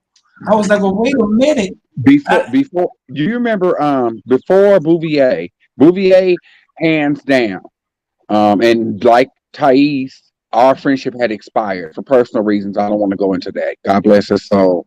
He suffered when he left here, and he was unhappy, and I don't like that. Okay. I do have a heart, but I wasn't fucking with him at all. Okay. But before Bouvier, and she's the grandest rocker I had ever known. I met Bouvier when she at the NAACP luncheon. One time they was honoring Spike Lee, and of course John and other black filmmakers was there, Robert Townsend and some other ones were there. I had ever known. I met Bouvier. He was there with Jesse Jackson. he was working for Jesse Jackson and part of the Rainbow Coalition. And that bitch was opening corporate accounts. I mean, that bitch was on a plane flying to New York, wiping them out. And I don't know nobody who ever topped her. But before her, Norwood, do you remember? I don't know, Tyesse, if you remember. Do you remember Miss Fabian Lund? I remember Fabian. I remember Miss Fabian. Miss Fabian was kind of on that level. Like white collar, fed all the way. I mean, fucking with two commas. Fucking with two commas in those accounts. And here's the deal: I had never been handcuffed. I didn't know nothing about it. And actually, I hadn't been in LA that long. But the thing is, why I was digging myself a bigger hole and I didn't know it is because they assumed that the car, the house, and everything was attained from all the bullshit. I was like, oh my God, what is going on here? And in the back of my head is, well, I have a party to do. Y'all need to get rid of it. Y'all need to work this out. But it was, that's the first time. Now, let me ask you this: did I look like do I look like Bouvier at all? No, not at all, not remotely. And the thing about Bouvier, we were really, really, really good friends. We were good friends, and like Jamaica, I don't have to rehash the ending and how it all went bad, but I can't say that she was a troubled soul. She was very tortured inside, and I can also say that I don't think LA will see the likes of her again. Like that type of it just that was the end of an era. But she had this thing where I believe she thought that when she would use other people's information, she had this thing kind of like in her mind. I think it was hers for a moment, like. Because she wouldn't connect like the danger of stuff. We were in San Diego and on one of our many excursions, and we were at the Pier 1 right off the freeway. And she went in and get what you want, Tyesse. I'm grabbing some things and I put them all on the counter. And the lady took one look at the check and knew that it was computer generated. She was like, I'm sorry, we can't accept these.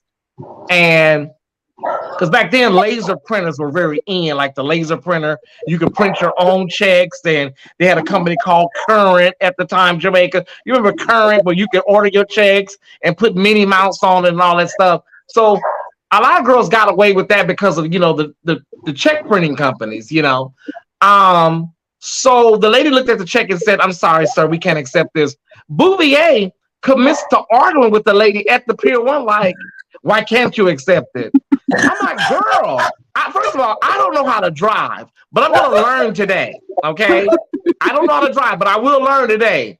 Girl, if you don't come on and get the hell up out of here, that's why I feel like in her mind, she believed that it was her actual stuff that she was using. One day I knocked on her door when she was living in Hollywood. I went over her house and pressed the apartment button, the buzzer to get in there. And bitch, it said Joseph Arroyo. I hurry up and call Karina, Miss Karina Principal. You're not lying. You remember Miss Karina Principal? Yes. That was Miss. I called her. I said, "Girl, she got an apartment in your name." At that time, Karina was working for FedEx and had some She can clip you, baby. I remember back in the day when, and this is when we was friends. When that man was on KJLH, from the owner of Hilton Bells, begging people to turn her in because he had damn near bankrupt that place. He had ordered $35,000 worth of food, Tyesse? That was one of our many times where we were not talking. So right. We had went to Chicago because Miss Pebbles had got shot. So right. We flew to Chicago, and I told her at the hospital, I was like, girl, why do you have all of these flowers in here? Like, this is like imitation of life in here. And she told me, I do things my way, and you do things Tyesse way. So we just stopped speaking in Chicago. We got on the plane, didn't speak to each other on the plane. When we got back to LA, we just stopped speaking. So she did that party, and I wasn't with her during the time, but I had heard about what was going on with the gumbo. I mean, they had like 15 cauldrons of jambalaya, gumbo, shrimp etouffee. They was making po' boys, all kinds of stuff. And when the check came back, it came back insufficient funds, and the owner of Harold and Bells went to KJLH with a plea. Can y'all please help me find this person? Because I have to fire these people. I may have to let a couple of people go because we can't make payroll. I remember this story. I remember this. So yeah, there's something else I want to bring up. But prior to give a shout out to Ivan Daniel, who was another iconic LA person. Hi, Ivan. I've never heard of him. Jamaica, stop lying. Oh my God. Hey, Ivan is a club promoter, and he is committed to his commitment is to bringing great club experience in the LGBT community in Los Angeles. He has an event coming up over at the Nate Holden Performance Center, Live to Dance. It's for HIV. It's for HIV, AIDS, and COVID-19 relief. Okay. So Ivan, if you're still on here, give us the information.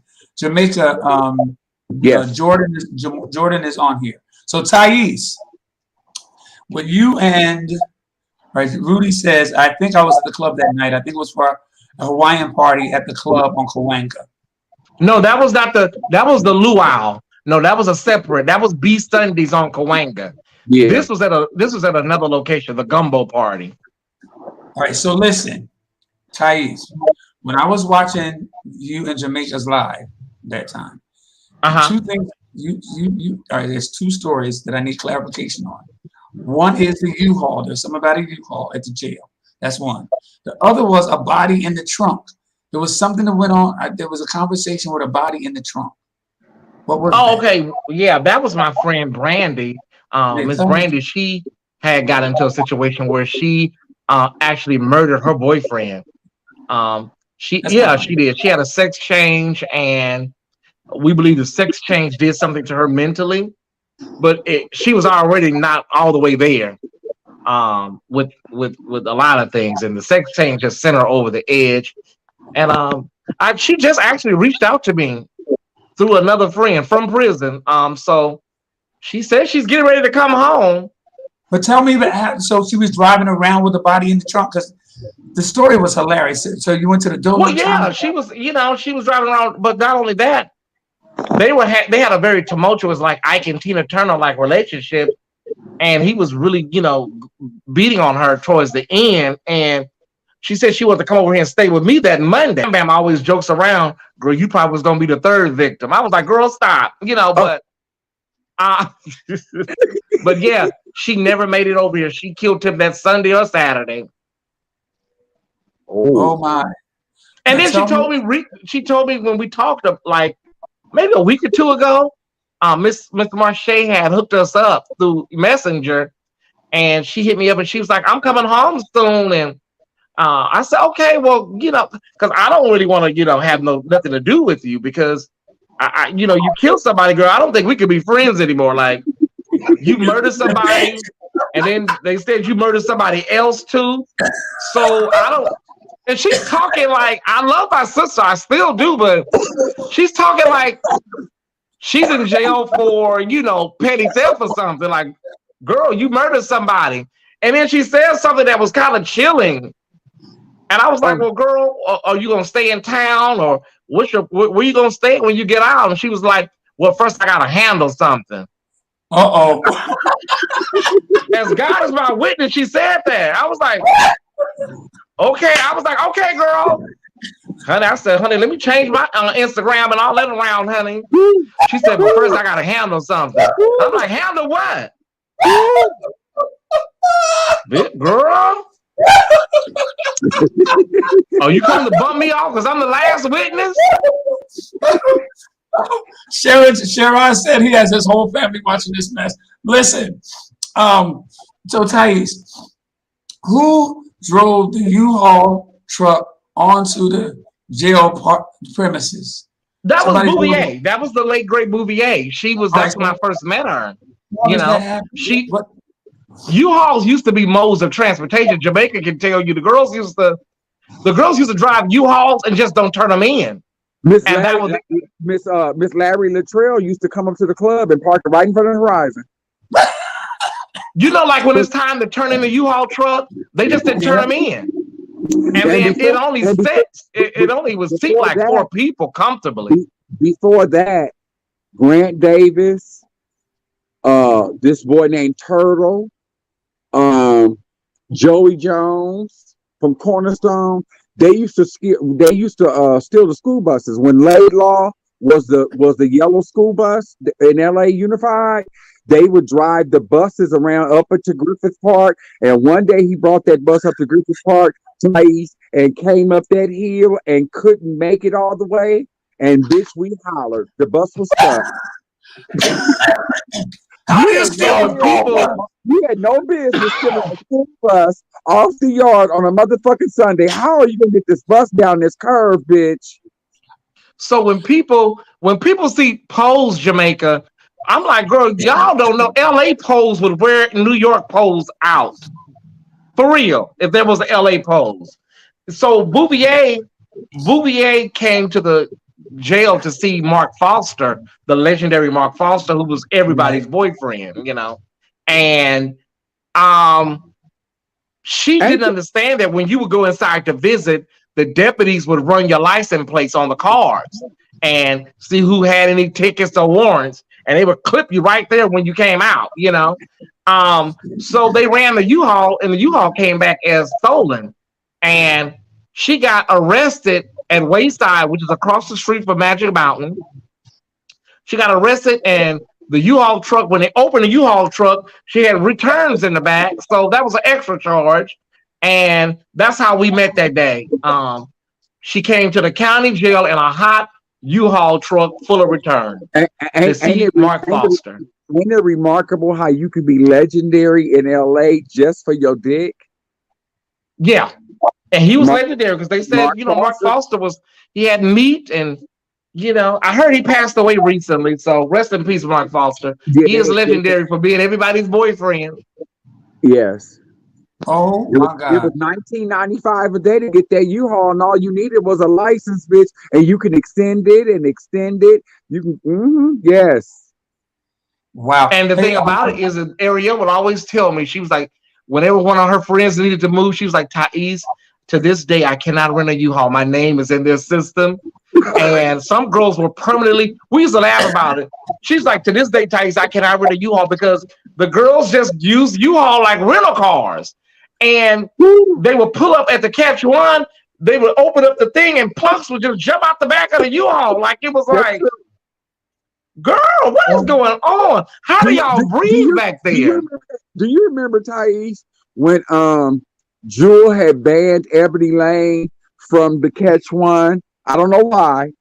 And her and Bouvier went to Krispy Kreme's and got the 100 cases of Krispy Kreme donuts, and it was across the street, passing them out for her with flyers to her show. Bouvier did that a lot. She was a Capricorn. That's brilliant. Krispy Kreme's had just opened on Crenshaw and King, bitch. I remember. He went and got 100 dozen of fresh glazed Krispy Kremes and stacked them up on the corner curb across the street from Jewel. When people came out that club, he gave them a free hat that he had them in boxes of 6. That's brilliant. With a flyer to the show. That was Bouvier. That's brilliant.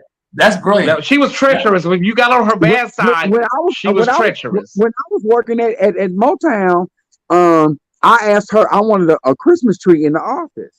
So Human Resources said, because of different religions, you got to go. My boss said that.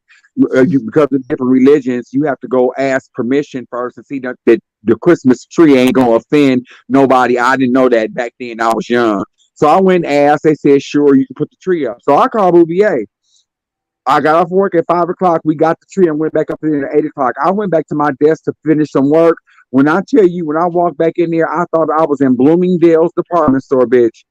That bitch had cut out branches from the center part of the tree and wired a moving Santa Claus in the tree. So when you cut it on, it lit up and the hands was moving around in the center of the tree. It looked like fucking Bloomingdale's. And then I had a brunch on my birthday at work, and he wore honey baked ham out. I had every spread, every charcuterie board, everything in there that I needed.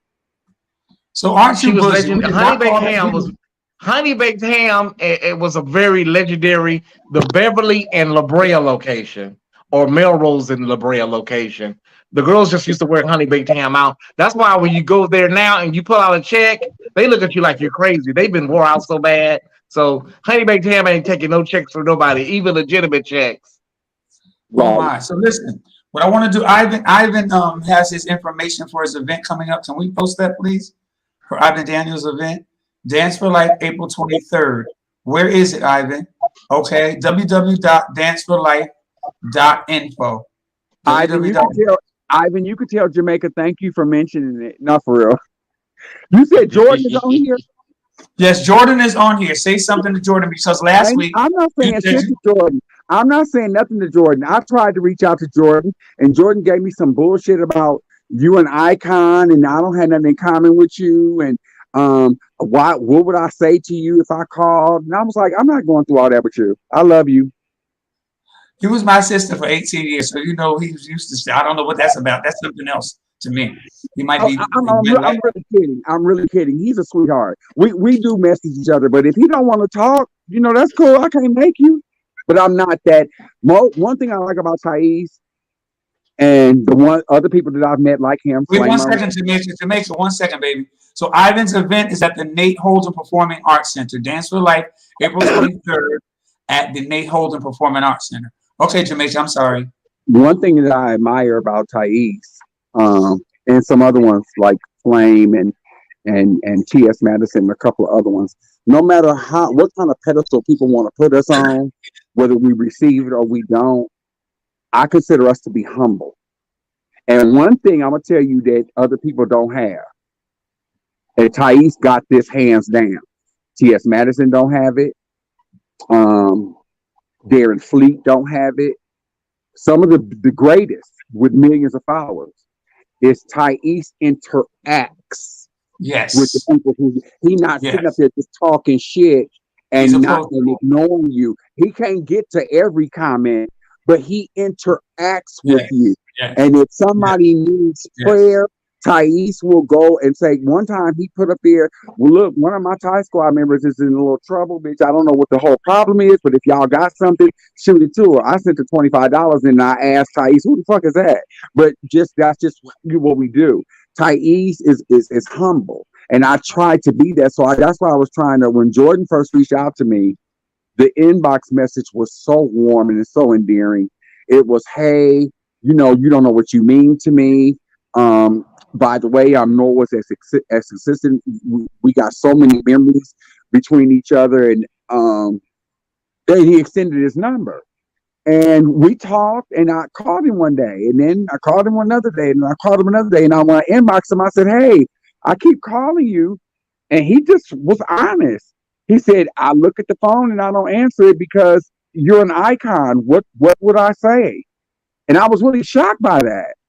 Yeah. But I guess I got to understand it.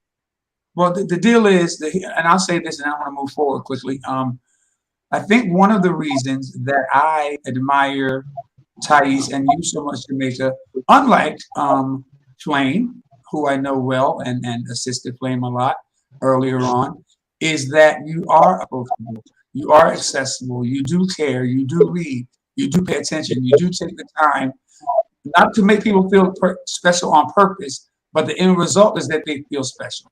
And sometimes that's all people need, is to know that they're recognized. And you guys take the time to let people know that they're recognized. So I admire that so much. All right, he shares his platform. He's brought me on there several times, and when he feels like kikiing or he wants some good tea or it's just a fun day and he's in a good mood, he shares his platform. I have so many Thai squad members that hit me up and say they enjoy when I'm on, or they just say hello, or through, if Tyesse here that I'm in the hospital, he'll send prayers and they'll hit my inbox. The Thai squad is some faithful motherfuckers. I don't have no joy. I don't have no followers like that because I don't have a platform. They are. Well, I can say that, you know, it's really a great thing because me and Jamaica were like Betty and Joan for about 20 years. Like, really? Jamaica did not like me. I didn't have anything against Jamaica. I actually I didn't know what I had did for 20 years. I did not know. I had no clue. And another mutual friend, you know, facilitated the phone call. And when the phone call ended, we were like, we don't have to go out to lunch and be best friends, but at least we've got this sorted out. Because when Jamaica told me what had transpired, I didn't remember that. And I told Jamaica, I said, that just doesn't sound like me. But if that did happen, I sincerely apologize. Because I know me now and then, and that just didn't sound like something I would do. But if that was the case, I definitely apologize. And we became good friends after that, She's been trying to get me to come smoke some weed for about 2 years now, but I'm going to get over there eventually. What was so remarkable about that is I had read the shit. When I say read the shit, I read the shit out of Ebony Lane. And I know Ivan Daniels is watching, but I'm not going to apologize for the way I feel. We all love Ebony. That's hands down. But it came a time when we had a few people that were close to us dying, like rapidly. Every week, 2 people were dying. And instead of Ebony reading the caption or what somebody is saying, she would stick a fucking ball flyer underneath the comments. And I read her about that. Oh, I remember that. I just read the shit out of her. And one day, our mutual friend, we was on the phone talking, and he said, well, Tyesse had said that he agreed with you 1,000%. And I said, I be seeing his lives. We're not friends on Facebook. I said, but his lives are always coming up on. He said, you should watch them. I said, I don't fuck with her like that. So he said, huh? And I told him, and he said, and it was very poignant. This is how you know when you grow. This is how you know when you grow. He said, do she even know why you mad at her? And I thought about it. I said, you know what? I said, ask her, could I have her number? I gave him the number, and the first thing out of Tyesse's mouth was, I'm really flattered you called. And I said, I just wanted to discuss this with you. And I discussed it with him. He said, Jamaica, I don't remember that. And what was so remarkable about that conversation, I reminded him the last time I had seen him, and that was at my best friend's funeral at Monica. And I ended up giving Tyesse an apology because Tyesse spoke to me and said, hey, Jamaica. And I just looked at him like, why in the fuck are you talking to me? You know I don't like you. That's the look I gave him. And I had to come to realize, he realized that I had lost my best friend. He was just being compassionate. And I ended up apologizing to Tyesse during that conversation. Yeah. Because I saw you coming out of the church, and I just said, hey, Jamaica. And he said, why are you speaking to me? You know you don't like me. And for years I said, what the hell? Now, I don't know if this part is true. Jamaica, is that a cigarette? No. Put it down. I don't know if this is true or not. But first, let me ask, it's a 2-part. When you first did drag,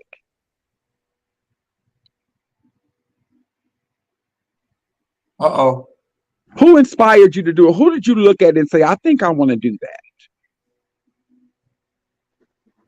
Yeah. I had to push mute because the ice cream truck is outside. Oh. Who inspired me to do drag?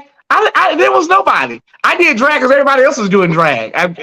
Drag is not my first love. It's not. I did drag because everybody was performing. I was just wondering. And then I have another question. Ariel told me this.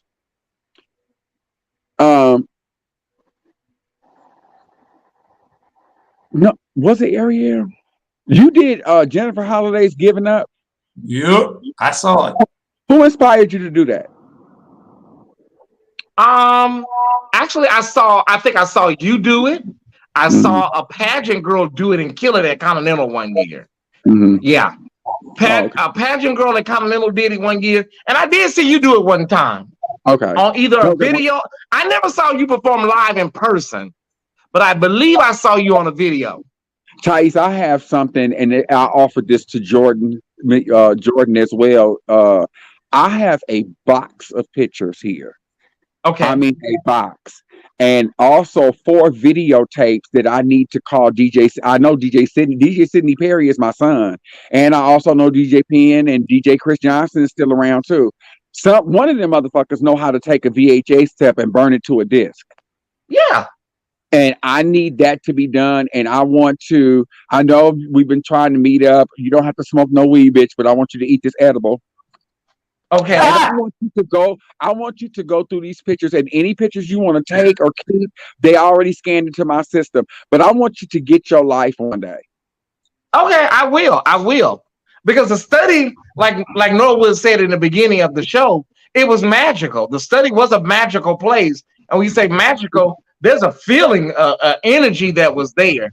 Some people call it those places watering holes. You know what I'm saying? But to us, it was like home. It was like community. The study, the catch one, those places are like mythological. It's hard to believe, bitch, that we was getting dressed in the kitchen at the Horizon. I don't know how we got dressed in that bathroom at the study. It would be 8 girls in there. One of the girls had a real bad body odor. I mean, this one girl, her body odor would just take your breath away. So it's Latrice. You can no, it wasn't Latrice. No. Oh. She was an Allure. Her last name was Allure. All right, so listen, what I'd like to do is this. So we talked about Tyesse. Shut up, Tyesse. You can say it. All right, so listen. So I Jamaica.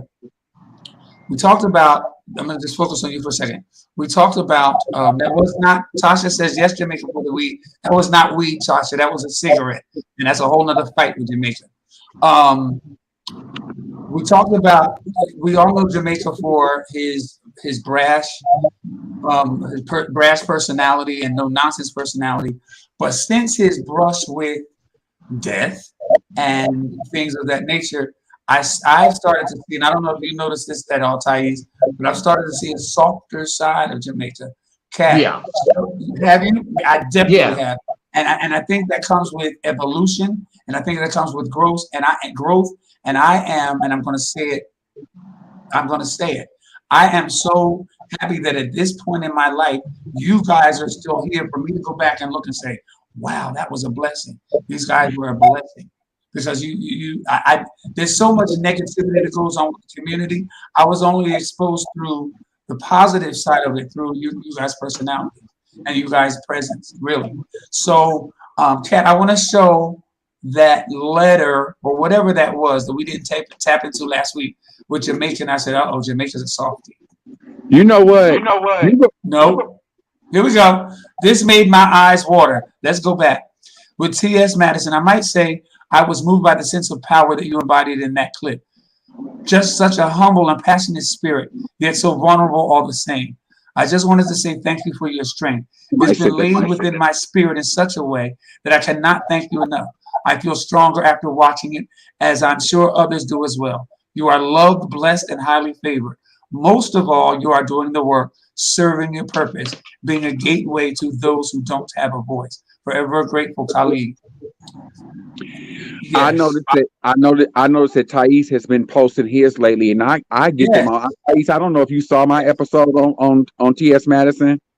Yeah, I did. Okay, well, that's where a lot of people. That was one of the people who had inboxed me, and I have become friends with him on the phone. How many people who have gone through anal cancer or just over ignored those polyps that be back there and not have them be burned off or whatever, and what my struggles were. And, I shared it live because I don't give a fuck what nobody think. I have faith and I have friends and support. So by me sharing that story, those testimonies that you be posting and you be like, sometimes it make your eyes water. Yeah, I had to post that because that one hit me. Yeah, all right, so let me ask you this though. That's a twofold question.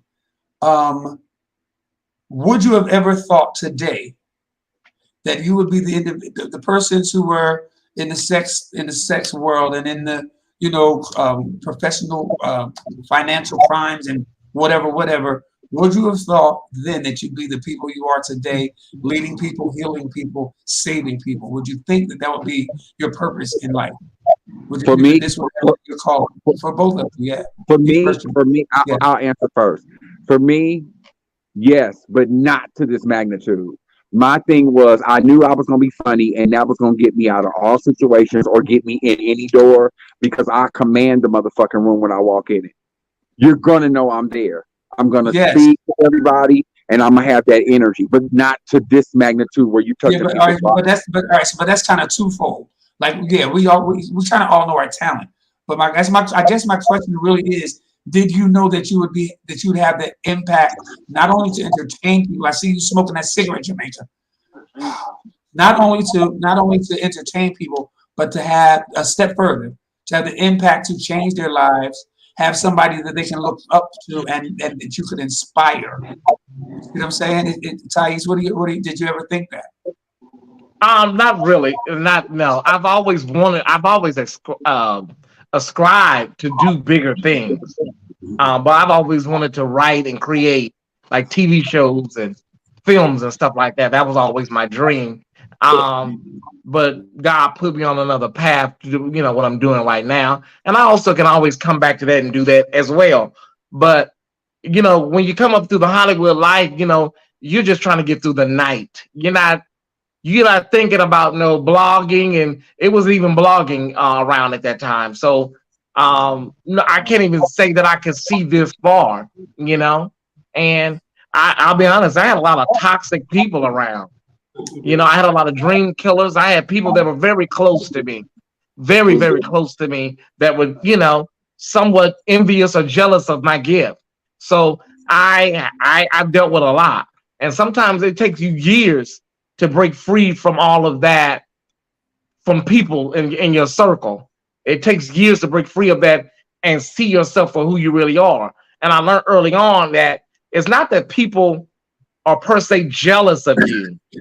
It's what it is that your circle sometimes they don't want you to ascend where they're at. Because if you ascend above them, people are going to start asking them, well, what can y'all do? What are y'all about? So there's always a desire for everybody to stay on the same level. I said it one time before. People want you to grow and expand, but a lot of times they don't want you to level up, I know that sounds oxymoronic, but they want you to grow and expand, but they don't want you to level up. Level up or exceed.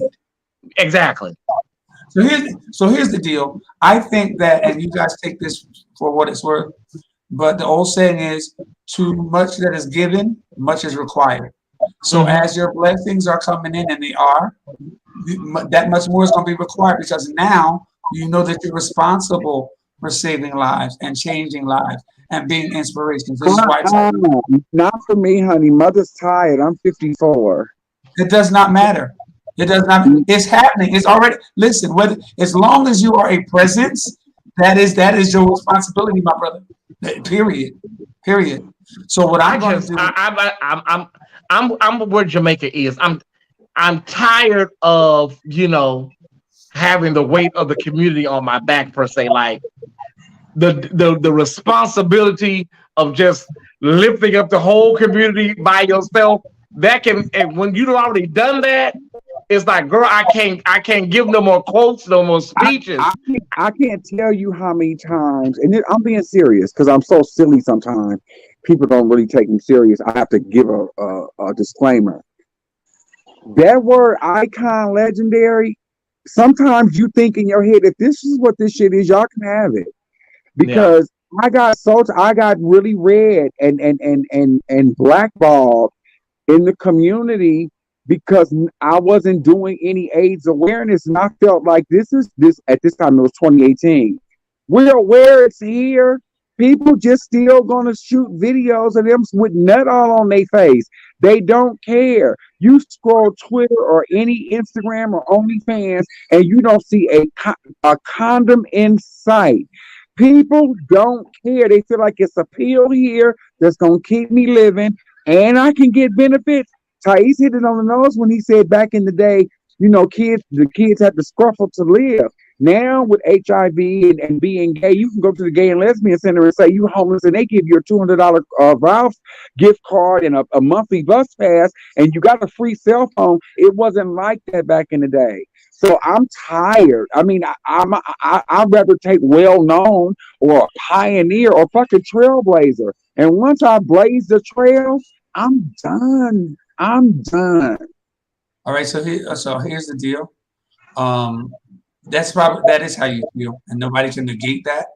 However, if you're tired and you're done, then you can't continue to grace us with your presence, because when you grace us with your presence, you represent a certain thing that is your brand. Period. Same with Tyesse. So if you guys are really tired, stop showing up, because I'm telling you what the impact that you have. Listen, 30 years later and coming back giving you your flowers because I recognize the impact. So imagine the people that you inspired your whole life.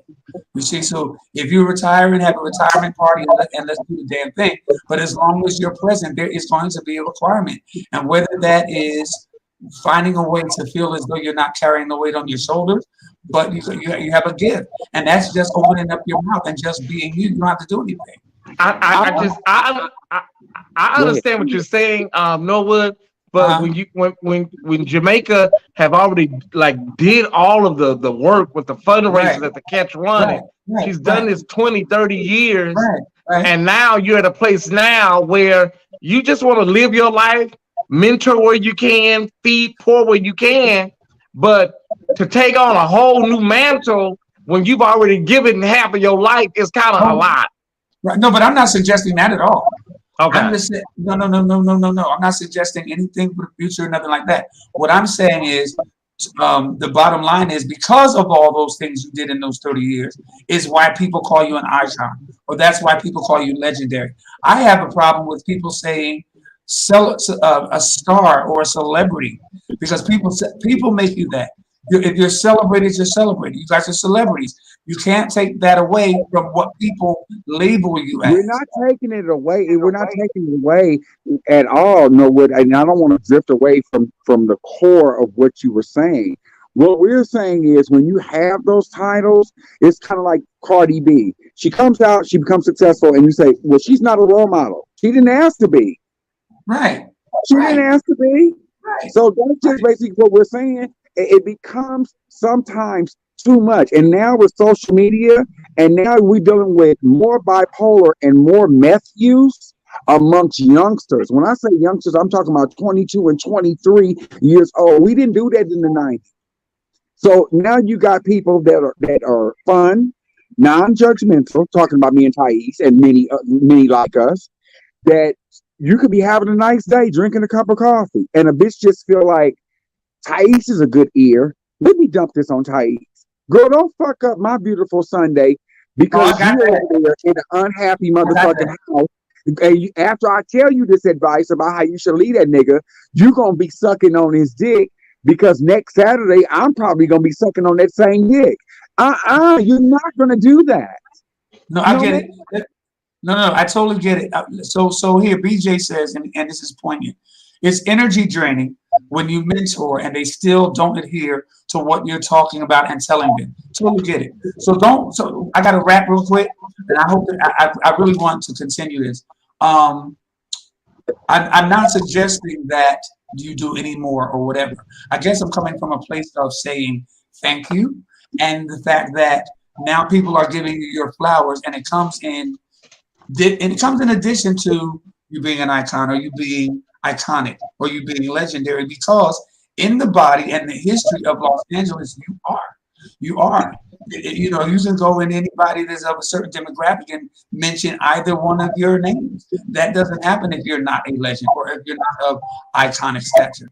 So you know, all right. So I'm trying to figure out, Norwood, what exactly do what exactly are you saying? What are you asking us to do? I'm not asking you. No. There's no. What I was saying is What I was saying is a realization, right? Because like for instance, Jamaica's getting these notes now, and you have been getting them as well, right? So what I'm saying is, much has been given, much is required. Meaning, you've been given second chances at life. You've been given going through hell and back, and standing strong and giving your testimony, right? So that's what you've been given. That shot. So the requirement. Right. Yeah, my life now is my work. That's my test. I'm a living testimony, and what I do on the Tyesse report is reflected of that. There are different phases you go through in life, and Jamaica does what she does in this new era, a capacity. But as far as me, going back and going back to the old scenes and hell no, going over there and going over here and doing this, it's like it's there's a new phase and a new era in my life and Jamaica's life. Because when I saw her on T.S. Madison, I think that was the most effective PSA conversation we've seen in a long time. So that's a form of your new era of advocacy and doing your thing. That's my point. And I got to bring back, but that's my point. And the thing is, Jamaica, is we've watched you almost literally die for a year to being on T.S. Madison. So the natural thing is, oh my God, I'm so inspired. How did this take place? So all right. So anyway, I'm going to ask. we gotta do this again. We have to do this again. But I'm going to ask you guys right now. I'm going to call you, Tyesse, to make I've already begged you. I'm going to need you guys to come on night school and just shake night school up. So Mondays and Fridays. First of all, let me say this. I don't mind doing a night school, but you, my friend, in front of your public forum are about to get read. You know, you are from here in California, motherfucker. You should have the world clock everywhere in your house. So when you correspond with me and Tyesse, 5 o'clock on a Wednesday don't mean 2 o'clock on Saturday.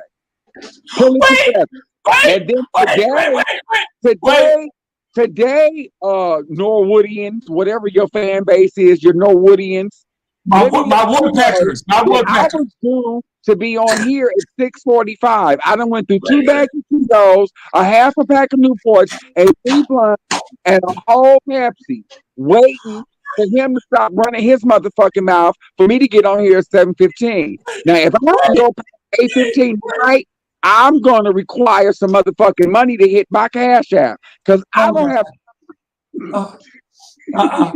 Listen, hey Tyesse, let me tell you why that's so true. Tyesse, what happened with the time thing just yesterday? That you sent me? What happened with the time thing? I sent you the wrong time too, right? You did, and I knew it was wrong. And I actually are you sure? And that's when you said the other time, because you're in Bangkok, which is actually 14 hours ahead of me. He told me 6:45. Oh, listen. I can't just. That's why my producer and his producer, Miss Messy Ass Cat, she's hiding in the back. The little white girl. Cat, come on, Cat, and say hi while we. Cat, come on. She gonna Cat, please come on. Hey, Messy Ass Cat. Oh God! All right, so listen, Cat, please, we have to go into their inboxes and ask them to come on night school. Tyesse, let me tell you why. Tyesse, let me tell you why I call her Messy. Let me tell you why I call her Messy Ass Cat. Remember when he was bringing up them pictures for you, and you said you got to prep me for these? Like I wasn't ready for this. This Messy Ass Cat, she must have been doing this shit since last August. Went back and got posts that I posted on Facebook from 2018. I actually didn't find my dick sucking video, and went and pulled it up and posted it right now in my face. Listen, no, I have to get her off of that. That's my research. I do research, and I give it to Kat, and we put it together. So that's not on her. But Kat, I need you to, with proper time and scheduling.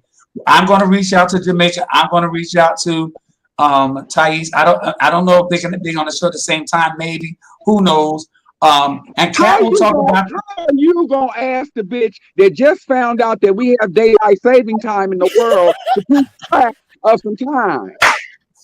Listen, I believe that God is a good God and a God of order.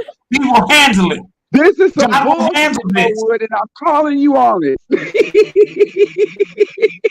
I'm dead. I have to go. I'm gotta go. Jamaica, Kat, we're gonna be on in 3 minutes, guys. See, Jamaica, you did. I want to shout out my brother. I want to shout out my brother, Official King Jives, in the chat. So, just show him some love. Official King Jives. the official King Josh. Oh yeah. Hi, King Josh. Thanks for hanging out with us, man. These guys are nuts. Hi, All right, Jonathan. so I want one of your.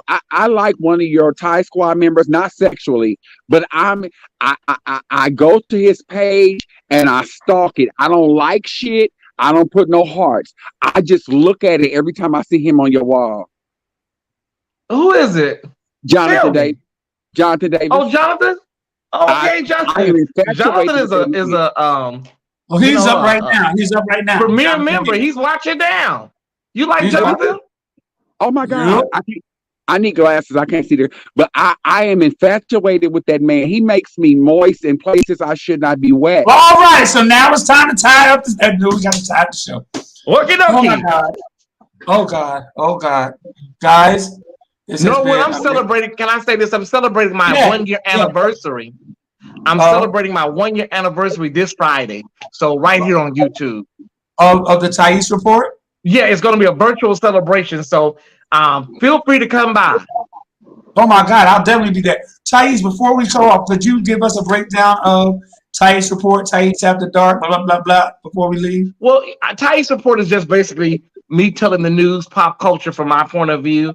And Tyesse After Dark is adult content, like, Sirius XM radio type stuff, like After Dark, no holds barred, unfiltered Friday nights. And we just did a new thing where we do a show called Revisited on Saturday nights.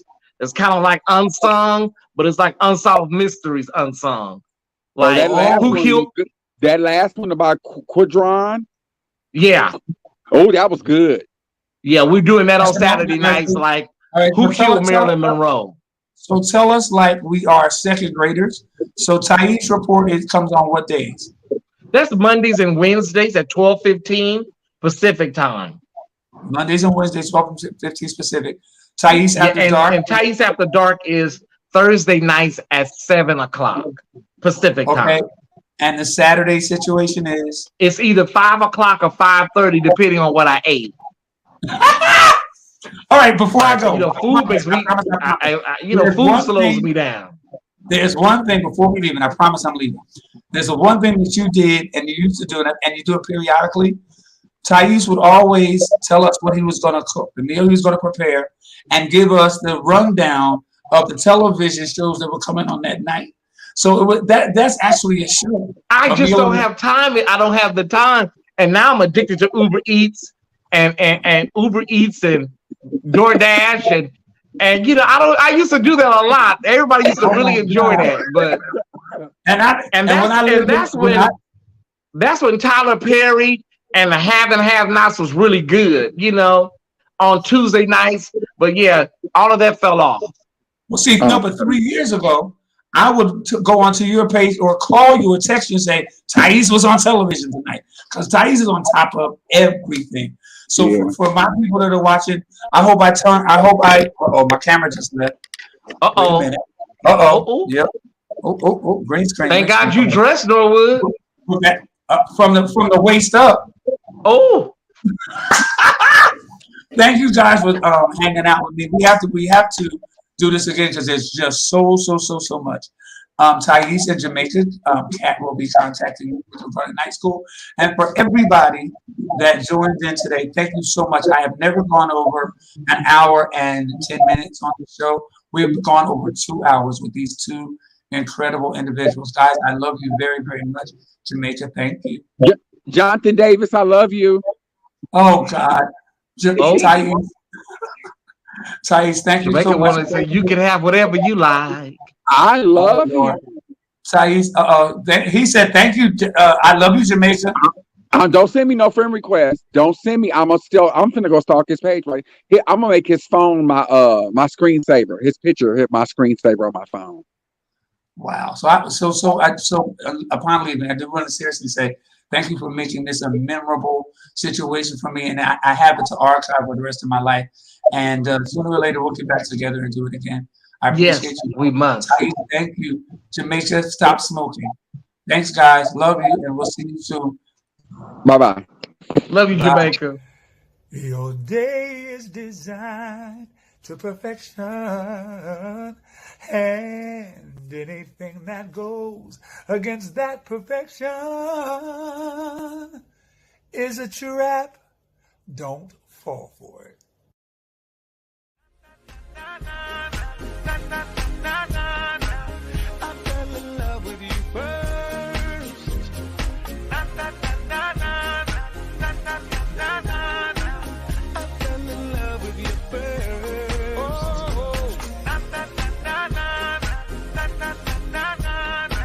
I fell in love with you first.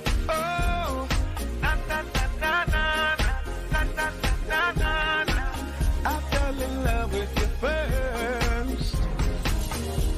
first. Pieces of a Dream and Norwood. We've been friends for a long time. He's crazy. Just Norwood. You say that you think that you love me, but girl, it's too late, 'cause I know that I do love you. Oh.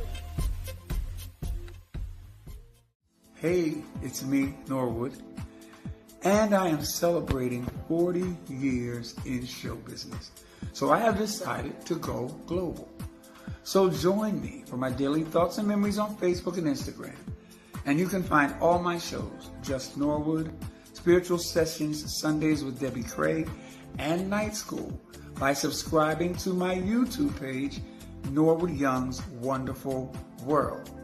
And then last but not least, I will be going down memory lane for the next year on TikTok, showing you a glimpse of daily craziness and the insanity that has gone on over the past 40 years. Thank you.